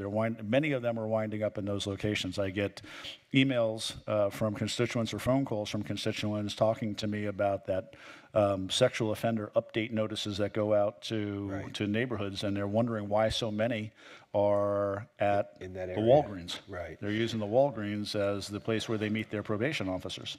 So what are next steps then? I'd like the attorney's office to take a look at returning to our previous level of restriction, and have a discussion on that at some point. Yeah, we've been dealing with that for a while now. Right. Even your predecessor was grappling with that. Right. And she was hoping it would improve. You know, she was hoping that maybe by loosening it, you know, we would disperse it a little bit more so it wouldn't be concentrated. The net effect actually has been to increase the concentration at those locations. Okay. The second thing I'd like to bring up, this also came up during my discussion with my my neighborhoods last night as we were going through the agenda review. So we have an item that's on tonight for consideration, the project over on Bayshore, which is coming back. And this is no reflection on that particular project. They've actually gone above and beyond in notifying neighborhoods. They reached out to Sunrise Intercoastal, even though it's not within the required distance for them to notice it. But one of the things that one of my HOA presidents pointed out is that after these projects can be approved and they've gone through the approval process and they've met with the neighborhoods and everything else, they can come back at a later point in time and ask for a 20% increase in the size of the project without necessarily having to go back to the neighborhoods again. And so I'd like to take a look at this. I'd like staff to come back. We reached out earlier today, spoke with Anthony Fajardo, my assistant Amanda, and the suggestion is we just provide some direction to the city manager to go back and explore this and see if we can incorporate into the process some requirement that they notify all the impacted neighborhoods again, so that when the item comes up for discussion, they have an opportunity to weigh in on the conversation. And again, this is not any reflection on the project we're looking at tonight. They've, again, gone above and beyond. So, but I think this is more general process-oriented discussion that I'd like to have. Yeah, I think we've always found that the administrative changes often are enhanced more than the neighborhood anticipated. So That's correct. Yeah. And we go through a very robust process with the neighborhoods. We get a lot of engagement. They're shown a project, and everybody gets on board. You know, certain concessions are made by the neighborhoods, by the developers, and then after the fact, to your point, Mayor, we have an administrative change that catches them completely by surprise, and they feel that, you know, they're not exactly getting what they paid for. So we should maybe tighten that up. I'd like to take a look at that, yes. Okay. Thank All you. right, thank you. Mayor, if I might, I just want to, add to that conversation, because I agree with that. In fact, I've even had this conversation with Chris Cooper specifically regarding this, actually, and what is that public participation requirement once a project does this. I just want us to be careful, though, in some of the terminology, because and maybe Mr. Cooper can correct me if I'm wrong, but I think we shouldn't say administratively, because administratively, I think, implies that it does not come back to us, that it's just taken care of administratively within the department. So this is not administratively, because this actually is coming back to the commission for us to weigh in. In other words, it was too much for it to be just considered administratively. Okay, well, that's a point well taken, but I think what Commissioner Herbst is saying, that it should also make the rounds with the affected neighborhood association. Without a doubt, and as Commissioner Herbst has said, this particular project has done just that. It would be foolish, actually, I think, for any development project to just think that they would make a change like this. Most of the projects, it would be so foolish for them not to meet with the neighboring buildings, the neighbors, the neighborhood association. And then all of that actually did happen in this specific instance for tonight. But I just think it would be absolutely foolhardy for anyone to try and make a change like that and not go through that process all over again in terms of public participation. Thank you. Okay. Vice Mayor? Thank you. We've been very productive. I'm really excited that, coming off of the holidays, we were able to jump back into the swing of things. And since our last meeting when we had our last district meeting, our commission meeting, we met in the community on Wednesday, January the 10th.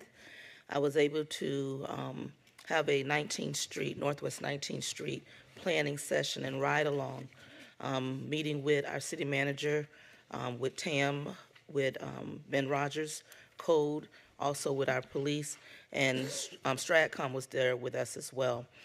We went out to observe some of the troublesome traffic and code issues on the Northwest 19th Street area in District 3. We were able to visit also that area where during the holiday, a young lady was, due to a traffic homicide, she lost her life involving a Transfer 18-wheeler truck. And when we went out, we were looking to address some of the concerns that the community has overall. On Northwest 19th Street, we have seen an influx of parking of 18-wheelers, a lot of activity of the trucks coming in and out onto the 19th Street corridor there. So we were able to go out and we made some great notes, and city manager, along with both TAM and Code and police, we're gonna come back together to discuss some of the things that we highlighted as concerns. because what we are seeing, we have 18-wheelers that are delivering cars into businesses along the area. They're blocking assets for turning on and off of the 19th Street, and it is causing some distraction and also some opportunity to slow the traffic down, creating some problems. So that was Wednesday, January the 10th. On Thursday, January the 11th, the mayor and I, we attended at Mills Pond the unveiling of the mural that was actually painted by one of our residents by the name J.C. Cherry. He's a local artist. He is a graduate of Dillard High School, and a lot of us may know his name. He is the same young man, the artist that has painted our lifeguard stations on the beach as well. So he has really come out and showed his talent, and just a beautiful mural. And I encourage us all as a city to go over to Mills Pond and just take a moment and enjoy what has been painted as a beautiful depiction of the park and the activities that are going on at Mills Pond. Also on the 11th, I attended the Broward League of Cities board meeting. It was hosted by the city of Pompano Beach. We attend that. Also, we had the mayor and I and the city manager. We've been hanging out a little bit, haven't we? A ribbon cutting ceremony for a new restaurant at 620 South Federal Highway. It is, help me, city manager, of the name? Valentino. Valentino's, yes, Valentino's. The owner is Mike. Yeah, it's like Al plus Tino. And a beautiful opportunity for our city. It's right at I would say at the base of the tunnel when you're coming out of the tunnel on the east side of the roadway. Michael Linder is the proprietor, and it is a great opportunity for our city to have a new additional restaurant in our city. Also, on the same evening, I had the pleasure of meeting with some of the nonprofits that are working within District 3. They are excited to highlight and share what they are doing in the city and also specifically in District 3. In attendance, there was a organization, KP Cares. They offer paid internship, mentoring, and financial literacy to middle and high school students. Also in attendance was Prince to Kings. It is a mentor opportunity for young men. Expecting Relief. It offers food and Pampers and also offer baby showers for single moms. We have Black Genius in Flight. Also God's Gift. These are also mentor organizations that are reaching out to the youth in our city and in District 3. Also in our presence was Save Broward. It offers a wide range of community services.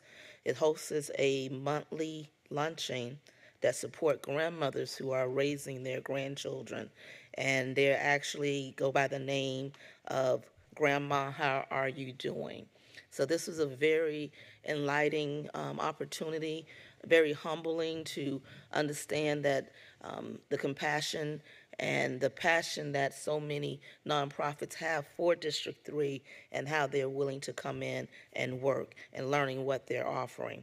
So moving forward, I look forward to sharing more in details of what they're doing, highlighting the services and activities that they are offering through our district in the city. Also on Friday, February the 12th, again, the mayor and I and city manager and some other city staff, we attend the 20th annual MLK Inspirational Breakfast, which is hosted by the YMCA and then some other sponsors also.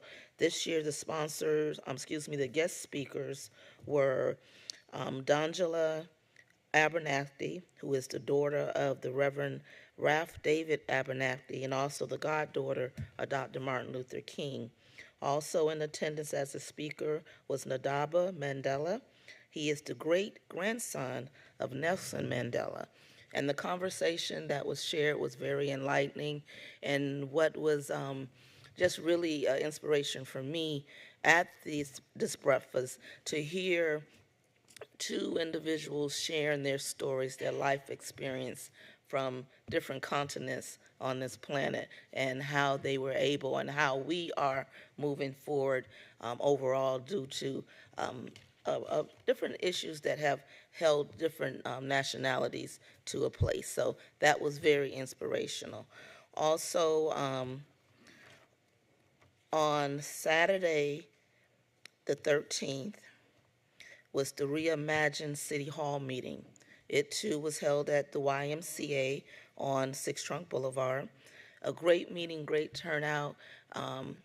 Staff, along with, I believe this is the Dickey Consultant Group, they came out, they gave presentation, giving us an opportunity, those who were in attendance, to discuss what it is that we would like to see in City Hall, talking about and discussing in the next 50 years, what would it look like, far as what we would like to see. Would we like to continue seeing opportunities for utility payments to be made, the actual continuation of all employees working at City Hall? So it was a great dialogue, and I was really impressed with the outpour from our community, and I'm looking forward to the one that's scheduled in February as well. And if I'm not incorrect, that next meeting will be held at Holiday Park.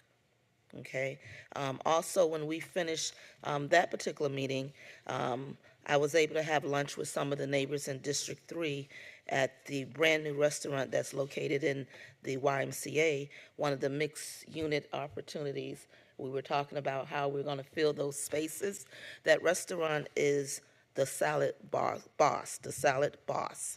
And they're offering nutritional salad smoothies, a great opportunity for an additional option of a food selection. So that was great. They have great spacing. They have a room that they have titled the B Suite, and they're saying it's like a speak-easy room. So it's really impressive. I invite everyone to go out and patronize. The food is amazing as well.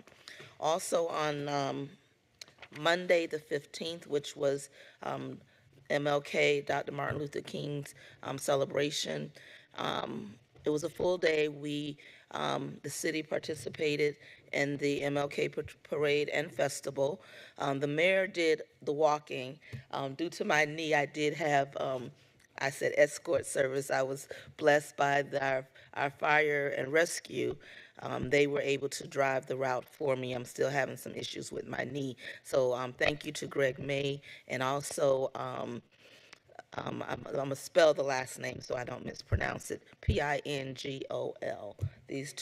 Thank you. These two individuals were very kind to me, and I was able to wave and throw candy and still participate in the parade because I was concerned that I may not have been able to make the distance walking with my knee. So thank you to Fire Rescue in regards to making that possible for me. Also, while the parade was going on, we are aware as a nation that also on Dr. King's Day, we view this as a day being on, not necessarily a day taking off. So with that, Broward Up promised, they came out, they did neighborhood cleanup along with some other nonprofits and service community individuals that were willing to come out and do a day of service. So I'd like to thank them as well.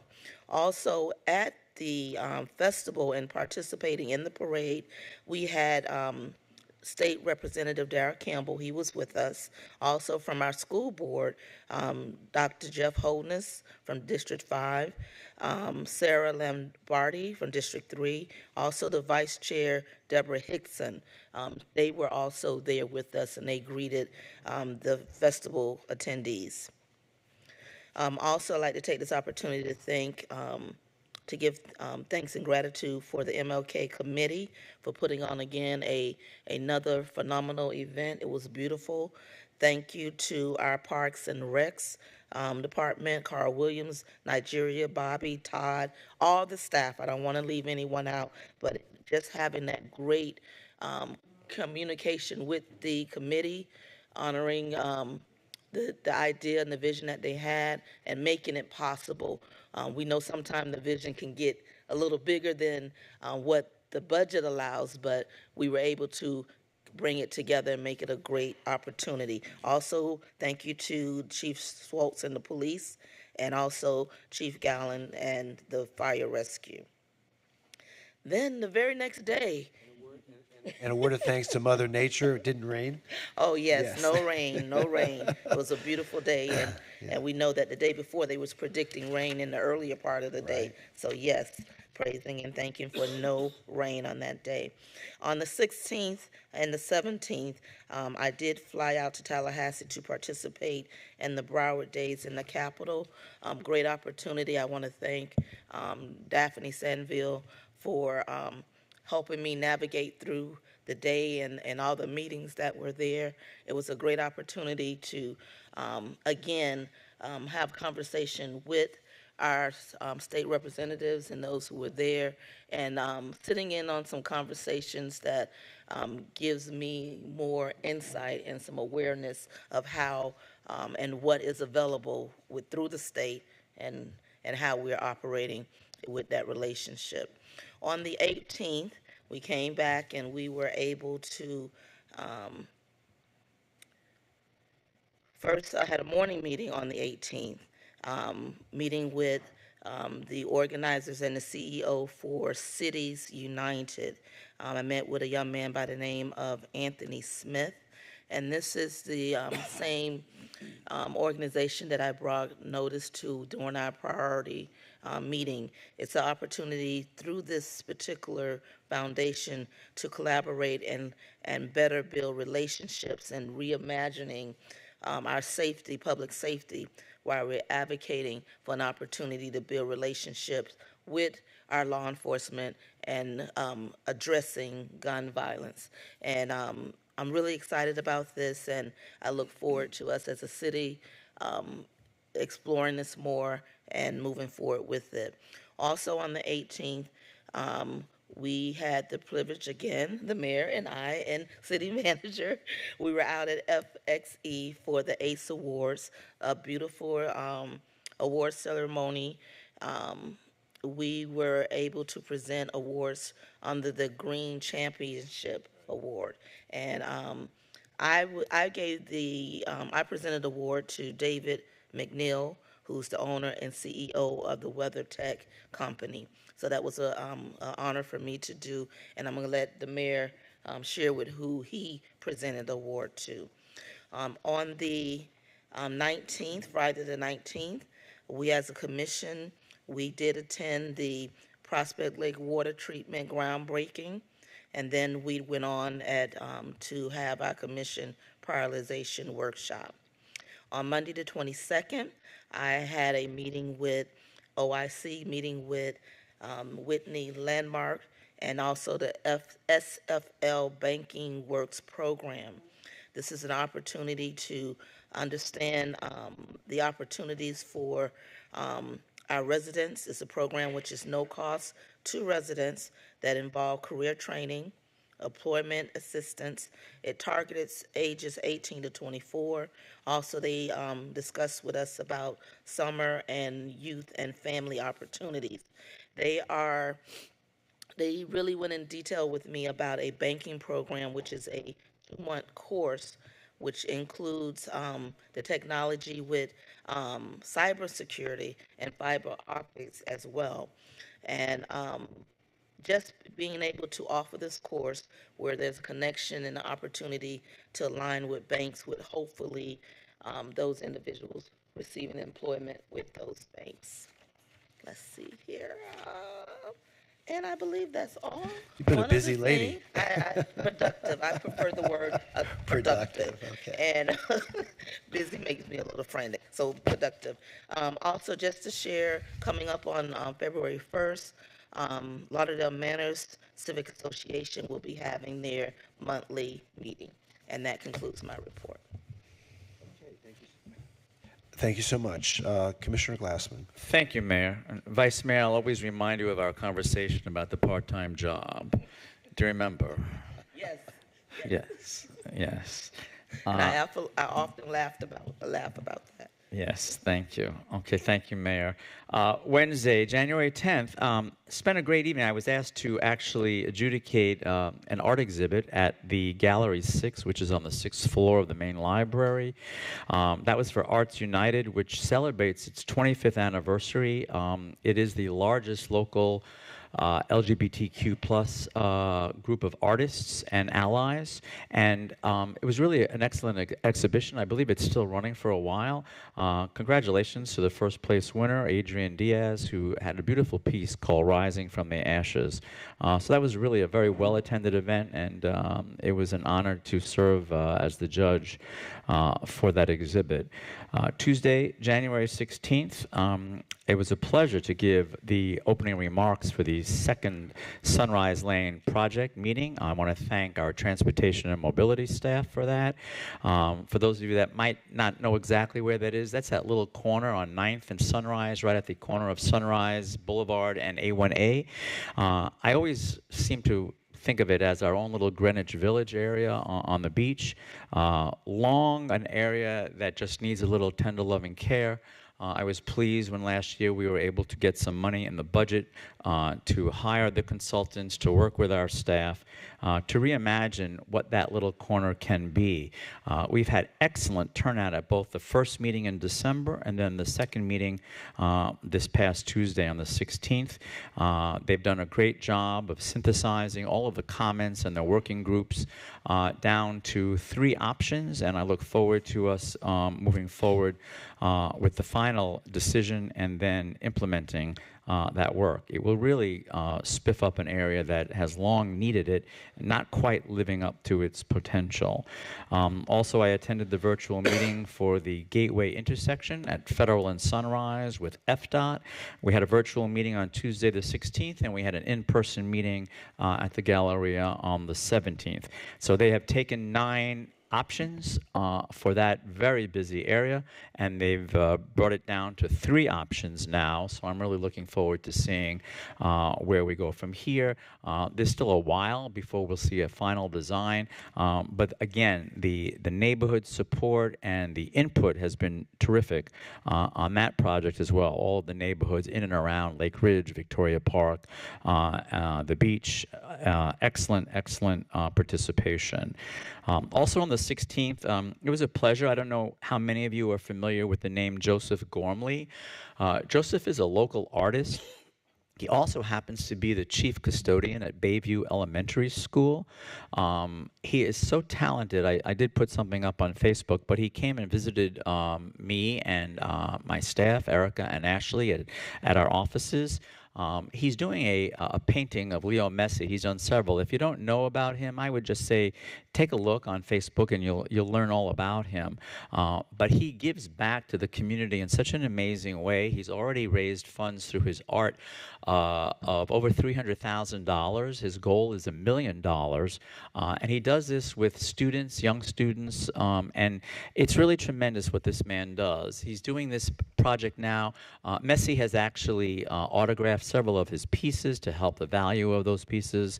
And he goes around now on his latest piece, and Erica and Ashley and I actually had a chance to participate in the actual painting that he is working on now.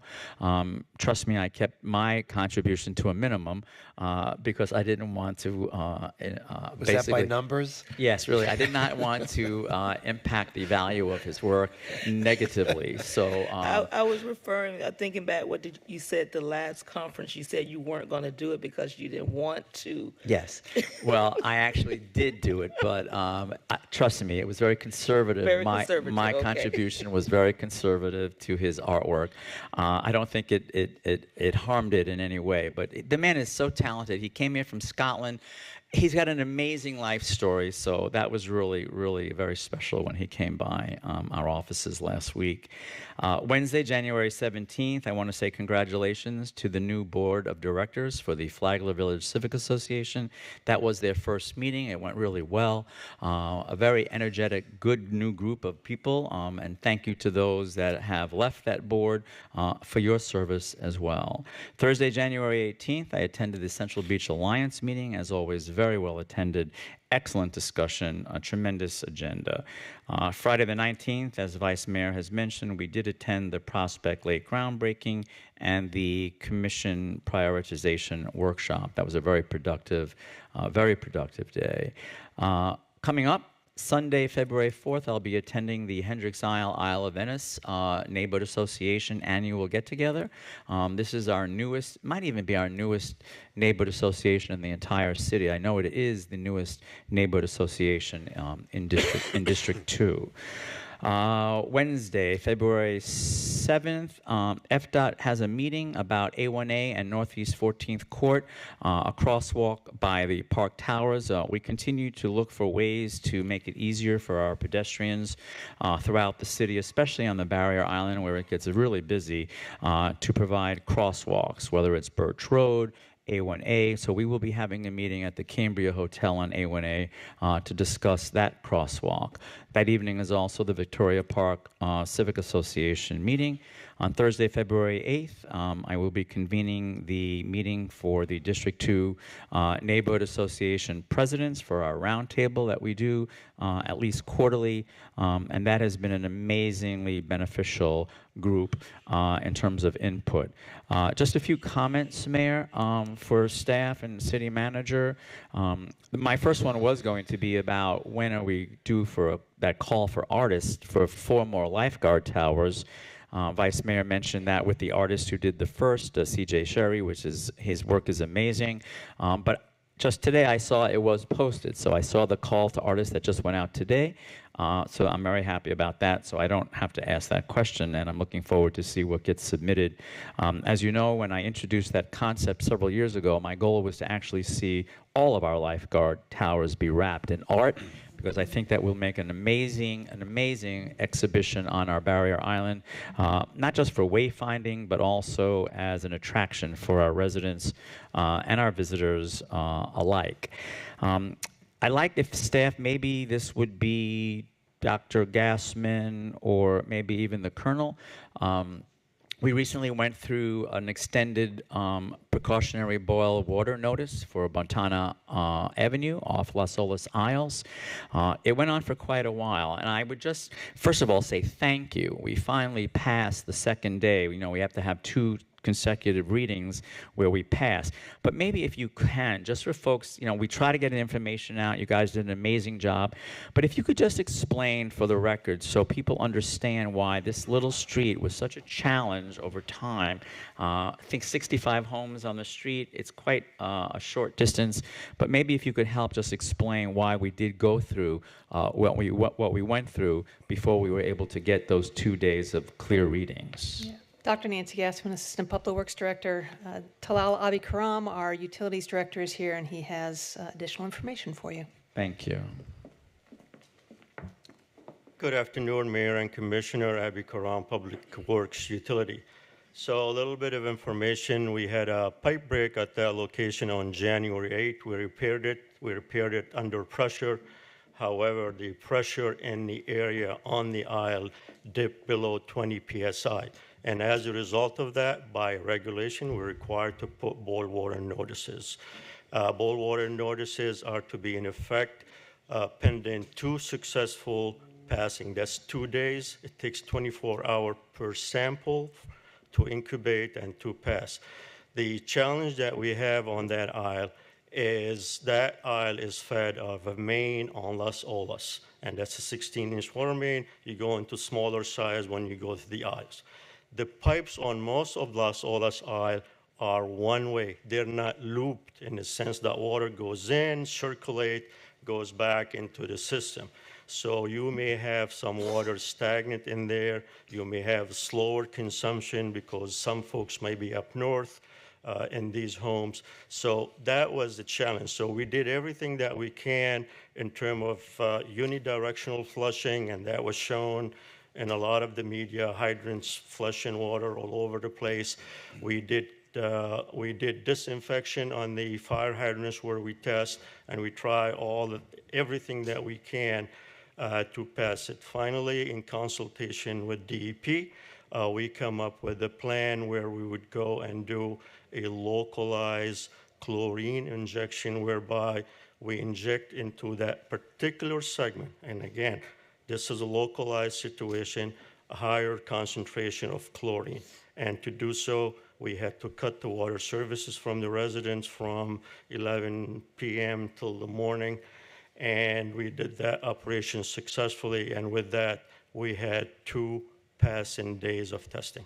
Yes, and thank you for that. And I want to also say to the residents, thank you for your patience and cooperation. As you mentioned, we did shut the water off at 11 p.m. at night till I think about 5 or 6 in the morning. Yes. And that obviously really did help for you to do that last step.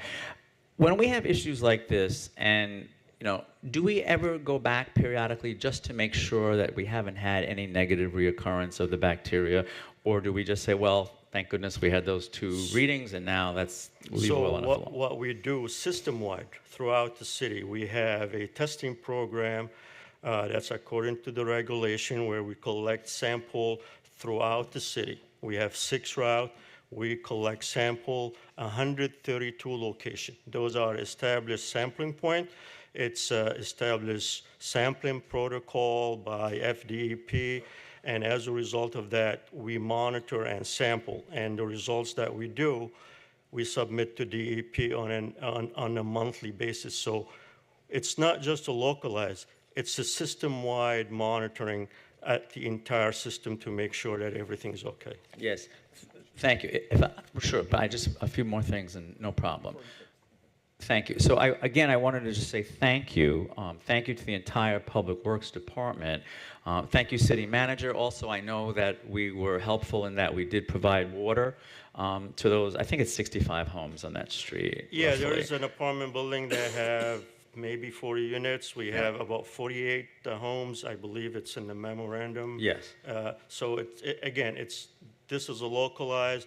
It's less than 70, 80 people who are affected. Right. We work with everybody, and we try to do this as expeditiously as possible. We had a lot of folks out there, folks working the night, the day, to make sure that everything's okay. And we do appreciate the neighbors' patience with us as we deal with this situation. But a lot of what we deal is regulatory, and we have to follow the proper procedure.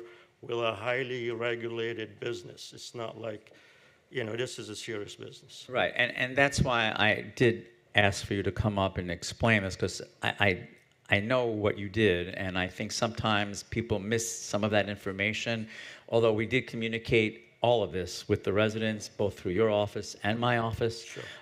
But it is very much appreciated, and I think the residents do understand that. Things happen all the time. It's how you deal with it and what you do when things happen. And I think that you should all be commended for the way this was handled. And I think the residents understand that everything was really done. And I'm really appreciative. I know that Commissioner Sturman wants to ask some questions. Yeah, just that this was the same process that was used when Water Garden had the same break, correct? Correct, except in the Water Garden, we went a step beyond in the sense that we had a couple incidents there, one from the prior year.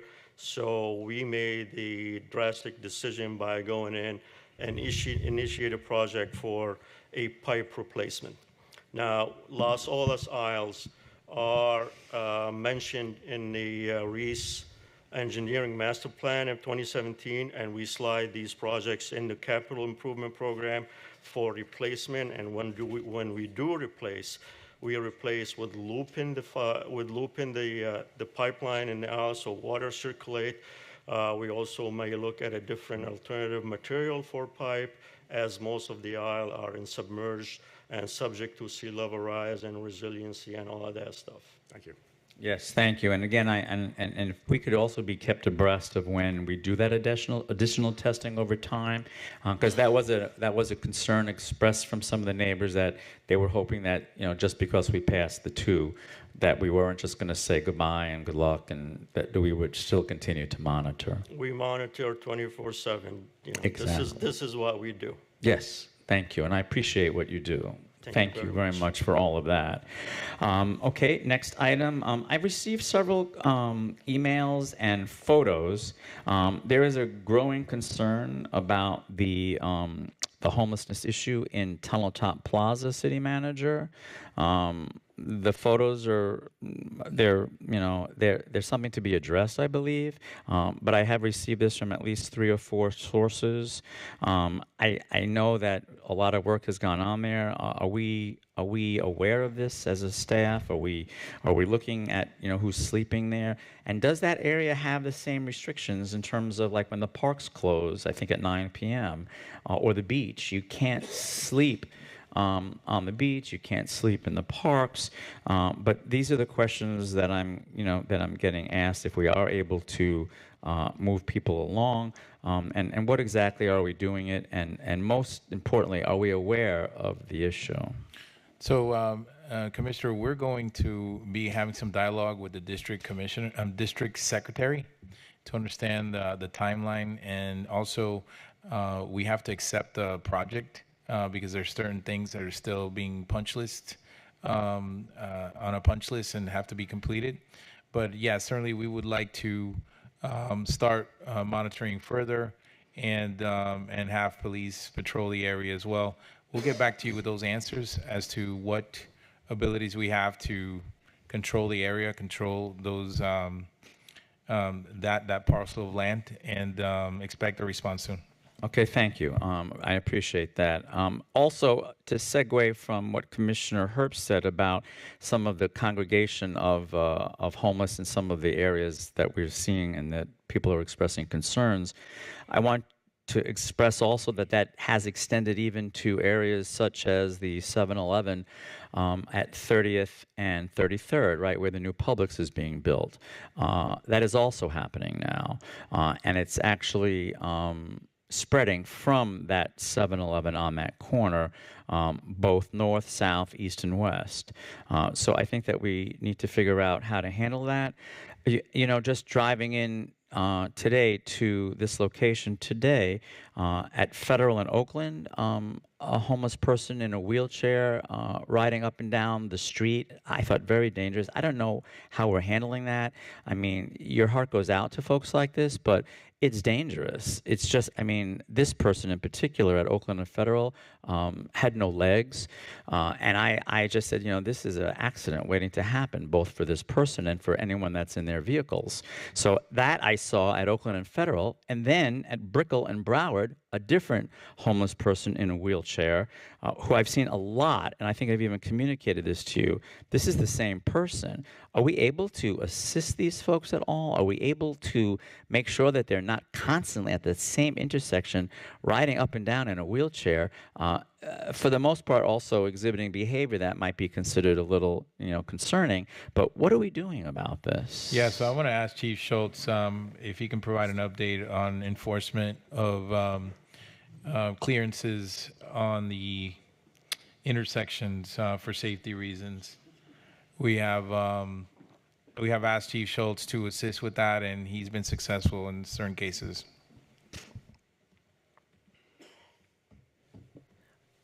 Good afternoon again, Chief Schultz, Police Department. Reference your concerns today. Here at Brickell and Broward, another city staff member called that in to me. My officers responded that person was Baker acted today. Reference the update on the intersections and enforcement. We've worked with City Attorney's Office on an NTA program, which we are ready to move forward with for that. And the action plan is ready, and we are moments away from beginning enforcement on that. Okay, excellent. I just think that, you know, again, I want us I want to make sure that we're always a step ahead with these issues, because it's just something, you know, I neglected to mention in front of the Gateway Shopping Plaza, where Federal and Sunrise come together. That's another point of contention.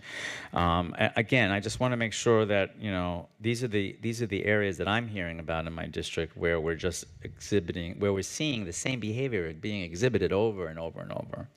So we're going to be working with Chief Judge Tudor and the City Attorney's Office, our City Prosecutor, so that we can make sure that these individuals that need assistance don't just go through the system and come out.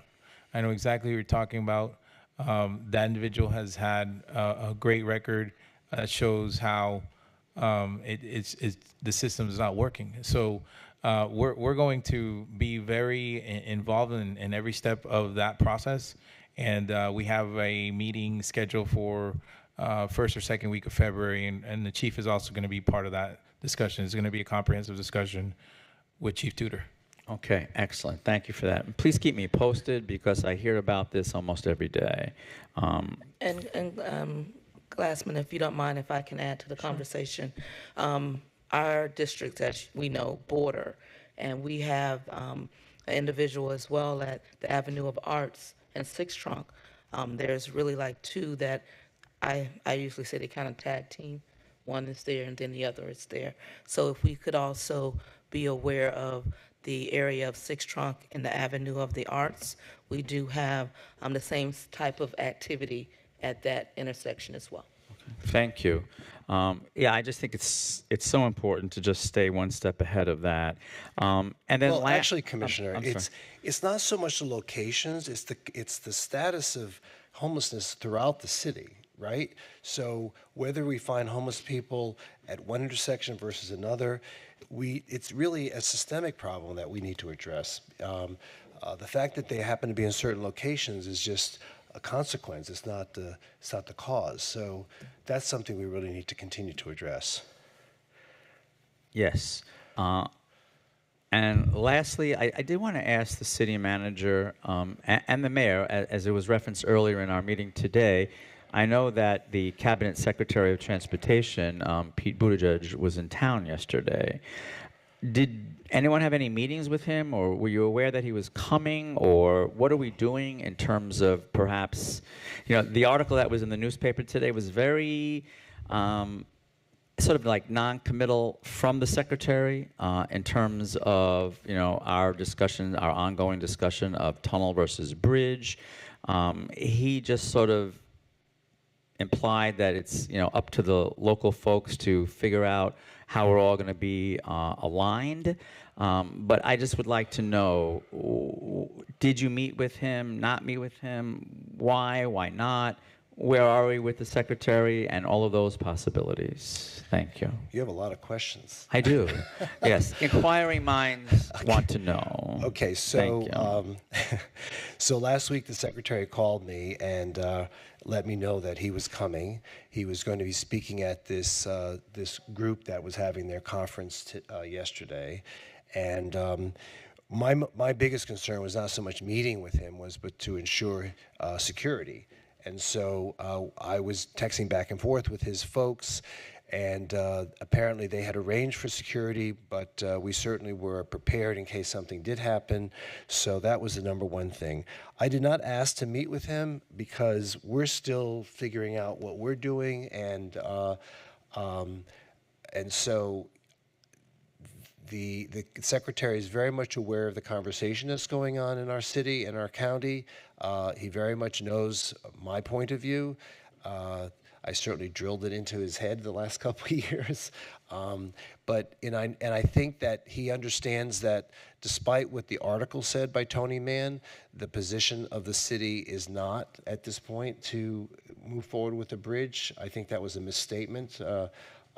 And, you know, a misstatement from the newspaper? Well, you know, with all due respect to Mr. Mann, I think you know, it's confusing. So, and I think the op-ed piece that Commissioner Sturman wrote reiterated the position of the commission, which is that we're still hoping to to determine the feasibility of a tunnel. We all are, and I know that the city has made some very important steps forward in that direction. So that's the policy position of the city, and I think he sees that, but he also sees that the county continues to send a different message. So I don't think the secretary is going to make any decision or make any statement that is going to interfere with what we need to do at the local level, which is to send to Washington a singular message as to the intention of this project. So that's really all it was. No, That's all okay, it thank you. I amounted to. appreciate Yeah. that. And also apologies to the resort because that article said the Harbor View Marriott. I believe it's the Yeah. Harbor Beach Marriott. I don't think we have a Harbor View Marriott. Thank you. Thank you, Mayor. I'm done. Thanks. Okay. Commissioner Sherman. I'll be very brief, okay, like I usually am, just two items, two very brief announcements. Number one is our very popular workshop series is going to continue.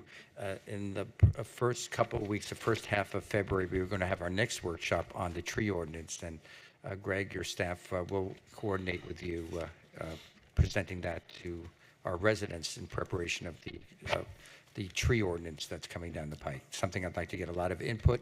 Anybody who's concerned or wants to have input on the tree ordinance, please keep an eye out. In their next newsletter, we're going to be making the announcement.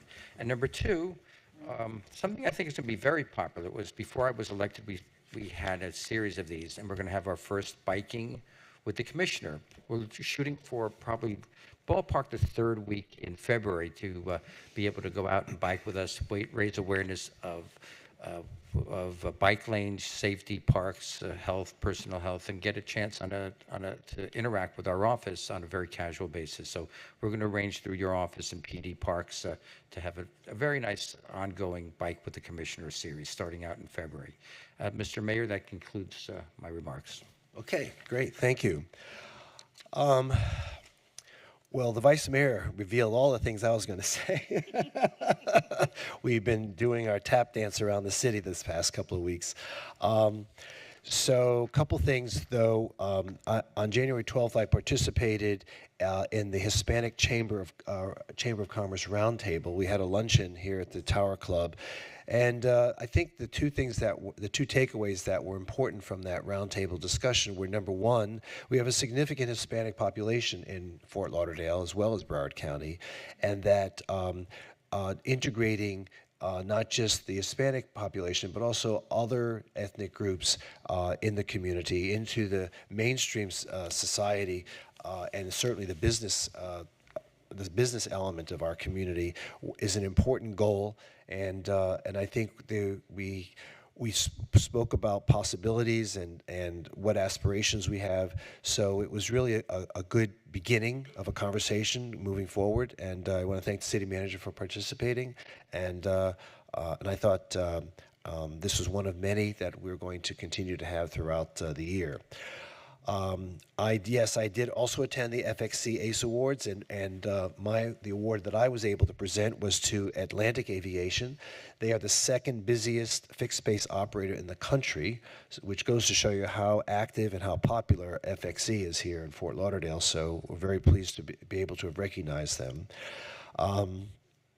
Let's see. So last night I attended the River Garden Sweeting Estates Neighborhood Association meeting. It was a small group, but a couple of things came from that, and I'll speak to you, Greg, about some of the concerns they have in their neighborhood. So on January 24th, we're going to have a ribbon cutting. The new Aloft Fort Lauderdale Airport Hotel is going to be dedicated. That's over the corner of State Road 84 and Federal Highway, and that's at 5 p.m.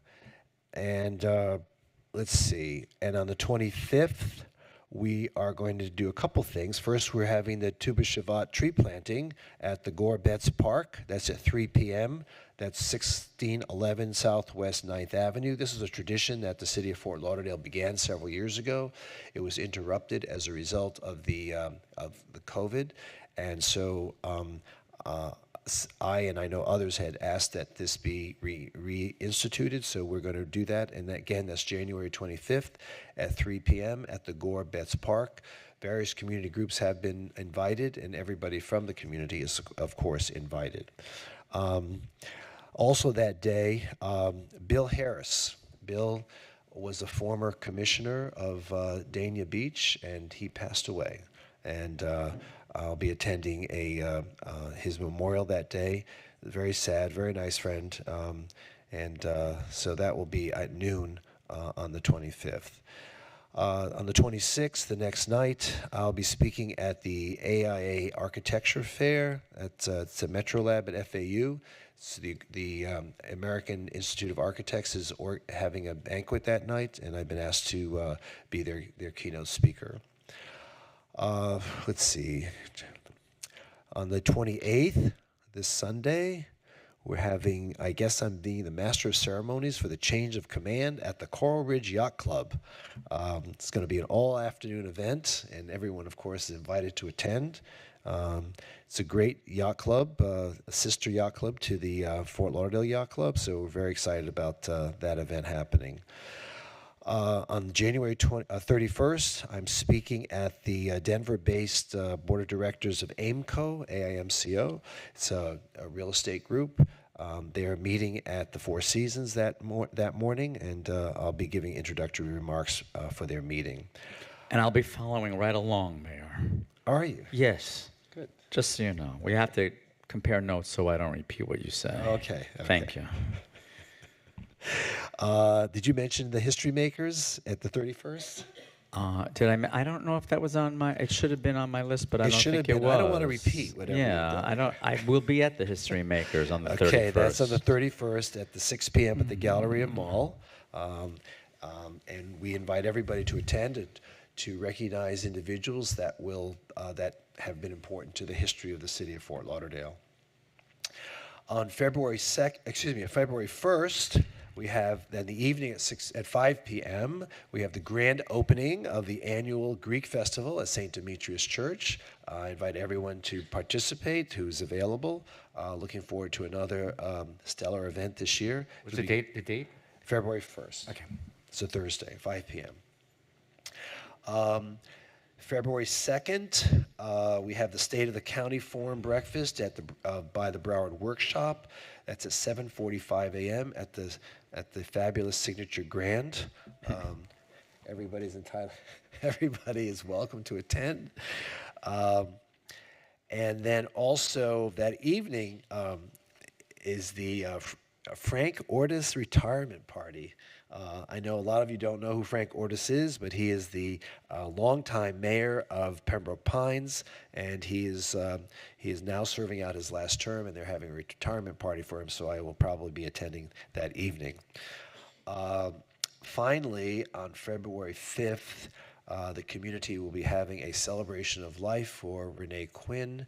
That will be at 5 p.m. at Stash, which is a club over there on the Riverwalk. Again, Renee has been an amazing volunteer throughout her many years here in Fort Lauderdale, and she's going to be a tremendous loss that we will suffer. So that pretty much covers all the events, and but I do want to mention a few more things. From time to time, I like to recognize the people who have worked for the city of Fort Lauderdale for many, many years and who are retiring. And so there are five people who are retiring in the month of January. So I'd just like to mention their names and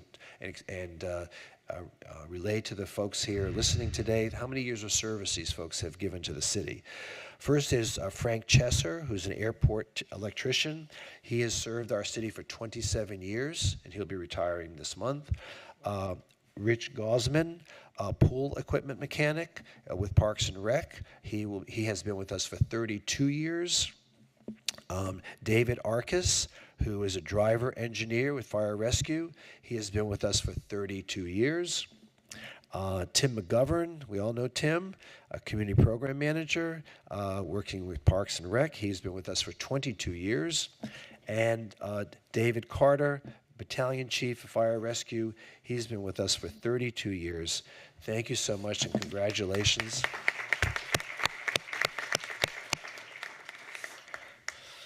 Isn't Debbie also retiring in January? February, next February. month. Okay, we'll get you next month. Okay. So anyway, thank you for your years of service and your commitment to our city, and certainly have the fruits of your labors certainly show the rest of the world how beautiful Fort Lauderdale has become. So thank you. And that concludes my remarks, and we can move now on to the city manager's report. Mayor, may I just mention one event that I neglected to mention? It's a couldn't big have event left for the one- area. You couldn't have left anything out. Ignite Broward begins tomorrow. Oh, the Ignite Broward. Yeah, yes. that's an amazing public Yep. art display. But it's all week, right? Oh yeah. Yeah. But it begins tomorrow, but it'll be done by the time we meet again, is what I'm saying. Yes. So I just wanted to let everyone know that It's Ignite. Wednesday, Thursday, Friday. I Yes. So Ignite Broward begins, and that's quite a spectacular public art light show. Where is it? Right, isn't it right across from? Isn't it Esplanade Park, right across from the Museum of Discovery and Science, just like last year? Okay, so Yes. it's right over here at the Museum of Discovery and Science. It Right over begins there. at what time? 6 p.m. Yeah, right over there. Okay, and it's Wednesday, Thursday, and Friday. It's a singular light show. It's not repeated. It's funded by the county, and we really appreciate their choosing. It's in Fort Lauderdale. It's also in Dania, right? Yeah, I think yes. Yeah. The Broward County Cultural Division is behind that, and it was very successful last year, and people really enjoyed it. So, come on out and check it out. Very good. Thank you. And Mayor, if I could just tie into one of the things that you brought up, as well as Commissioner Glassman, before we get into the city manager's report. Going back to the conversations about bridge, tunnel, Secretary Buttigieg.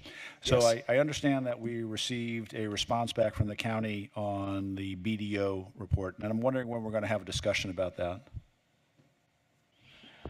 So thank you for mentioning that. Part of my report was to mention that we have reached out to the county to determine if we could host a joint meeting with them to discuss the findings of the report. And we still have yet to confirm a date. And What do we have dates that we're looking at? Because I don't remember. I don't remember something coming through my office asking for availability. So no, we wanted to give them preference. Okay. And we still have not received any date confirmations. Additionally, just wanted to are they report. at least willing to do it? Is it a willingness or is it a scheduling issue? Just so I understand. So I wanted to get a firm answer from them because at first they were mentioning that they were talking, and this is one of their staff members. So I really wanted to get more information about that. Right. But I did say that regardless, we should at least tentatively pencil in some dates. And I have yet to receive a response. Okay. I mean, I think if we can't get the two bodies together, at least, you and Monica need to sit down and probably be easier to at least get the two of you together in a room and have that conversation. And then, if you need to then get the two bodies of elected officials together, which is like herding cats, I get that. But at least the two of you ought to be able to sit down and have a, administrator to manager conversation and see how we move this forward. And I'll also make myself available if the mayor of the county wants to also participate. I know she's kind of laid up now. She had an accident over the weekend. She broke her knee. Terrible, but she might be unavailable. But there is a vice mayor also. So, but anyway, if there's a request to make someone from the commission available, I'll be happy to represent the city. I'd be happy to also participate. But we can't sit in the same room together, so I'll sit outside. Unless you notice it. We could always notice it and say, that's one or true. more commissioners may be in Yeah, attendance. that's true. So if anybody Okay. can make it, great, and if not. Okay, perfect. Okay, so you'll follow up with that. Yeah, we please. did have a conversation with Monica last week and did ask her to get those tentative dates for February. Wanted to report that, yes, BDO is on track to complete their report, and they've also reached out to your offices individually to do one-on-ones to ask any questions or to present. And Ben, can you share more details on that, how the scheduling is going from BDO to the electeds. I don't recall seeing that, so I may have overlooked Great. it, but When, the date do you think the BDO will be ready to present by? Early February. Okay. So has everyone been contacted by BDO to meet with them? I don't recall seeing John that, says Mayor, not. but Have I'm you, gonna Vice go Mayor? and double checking my Okay. emails I don't to think see if so. it's in there, and I All overlooked right, let's please follow up with that. That's important. Ben can provide those details if you'd like, Mayor. Yeah, Mayor. So Ben Rogers, Transportation Mobility. BDO will be in town the remainder of this week, Wednesday, Thursday, and Friday. We do have a meeting set up with Commissioner Fisher and Kevin Kelleher to give them an update on our efforts. Also meeting with FDOT on Thursday. We requested to meet with the district secretary. I'm not sure if he's being able to attend or not, but his representatives will be there. As for the commission one-on-one meetings, I believe that's all being facilitated through Ashley Dixon. So I think those requests have come through. We are shooting for a February 6th conference presentation for BDO to come back if they can get some of their deliverables done by that point. And as the city manager noted earlier, we've reached out to the county to see if we can start scheduling a joint meeting for mid to end of February. Excellent. Thank you. Mr. City Manager. Thank you, Mayor. So I wanted to just share a couple of things that I know are very important to the commission. Whoops. Sorry. My phone just went on. Just wanted to report that we continue working with Broward Health on getting an agreement in place for Dottie Mancini. We were able to get an appraisal on our own for the parcel of land. We shared that appraisal with the Broward Health leadership, and we expect for the Broward Health leadership to either accept or counter our offer for value for leasing the property.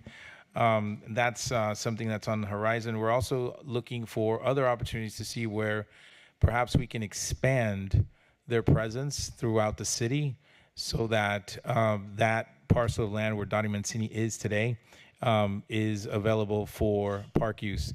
We want to just make sure that everyone understands that we have leased that parcel of land from Broward Health for $1 a year, and that is an agreement that's been decades available. But now certainly we understand that there's different values today, and land is different. So want to accommodate them and accommodate ourselves as well as best as possible. So we keep negotiating and talking with their leadership.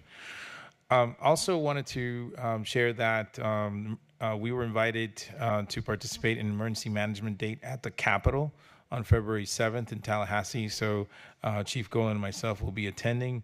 We are also proud to say that Movie Maker magazine has named Fort Lauderdale number 2 on its list of best places to live, work, and be a movie maker in 2024. What magazine was that? Movie Maker magazine. Movie Maker. Yeah. Movie You don't have a Maker subscription to that, Mayor? Really? Movie Maker? Well, this just adds to the excitement that we have for the movie studios that is being planned. And I've talked to the development team, and they're looking at breaking ground sometime later this in next months. And as soon as we can get those dates settled, we certainly would love to add value about movie making here in Fort Lauderdale. And we were also invited by the Greater Fort Lauderdale Alliance to participate in the Claim Your Future event. This is an event that's expected to support summer internships and provide opportunities for more than 1,000 juniors. And this is going to take place at the Amarant Bank Arena on January 31st. If anyone is interested in participating, certainly they can join us at our table. And we're also going to be recruiting for our summer youth program and hopefully inspire those that would like to start public service at an early age. And that concludes my comments. Okay, so there's a whole list of things that you're working on, and I know you've gone one-on-one with each of the commissioners to go over the priorities that they have. Does anyone have any more questions from the mayor's list? Excuse me, from the manager's list that you would like to add or comment on at this point? Okay, there being none, let me see.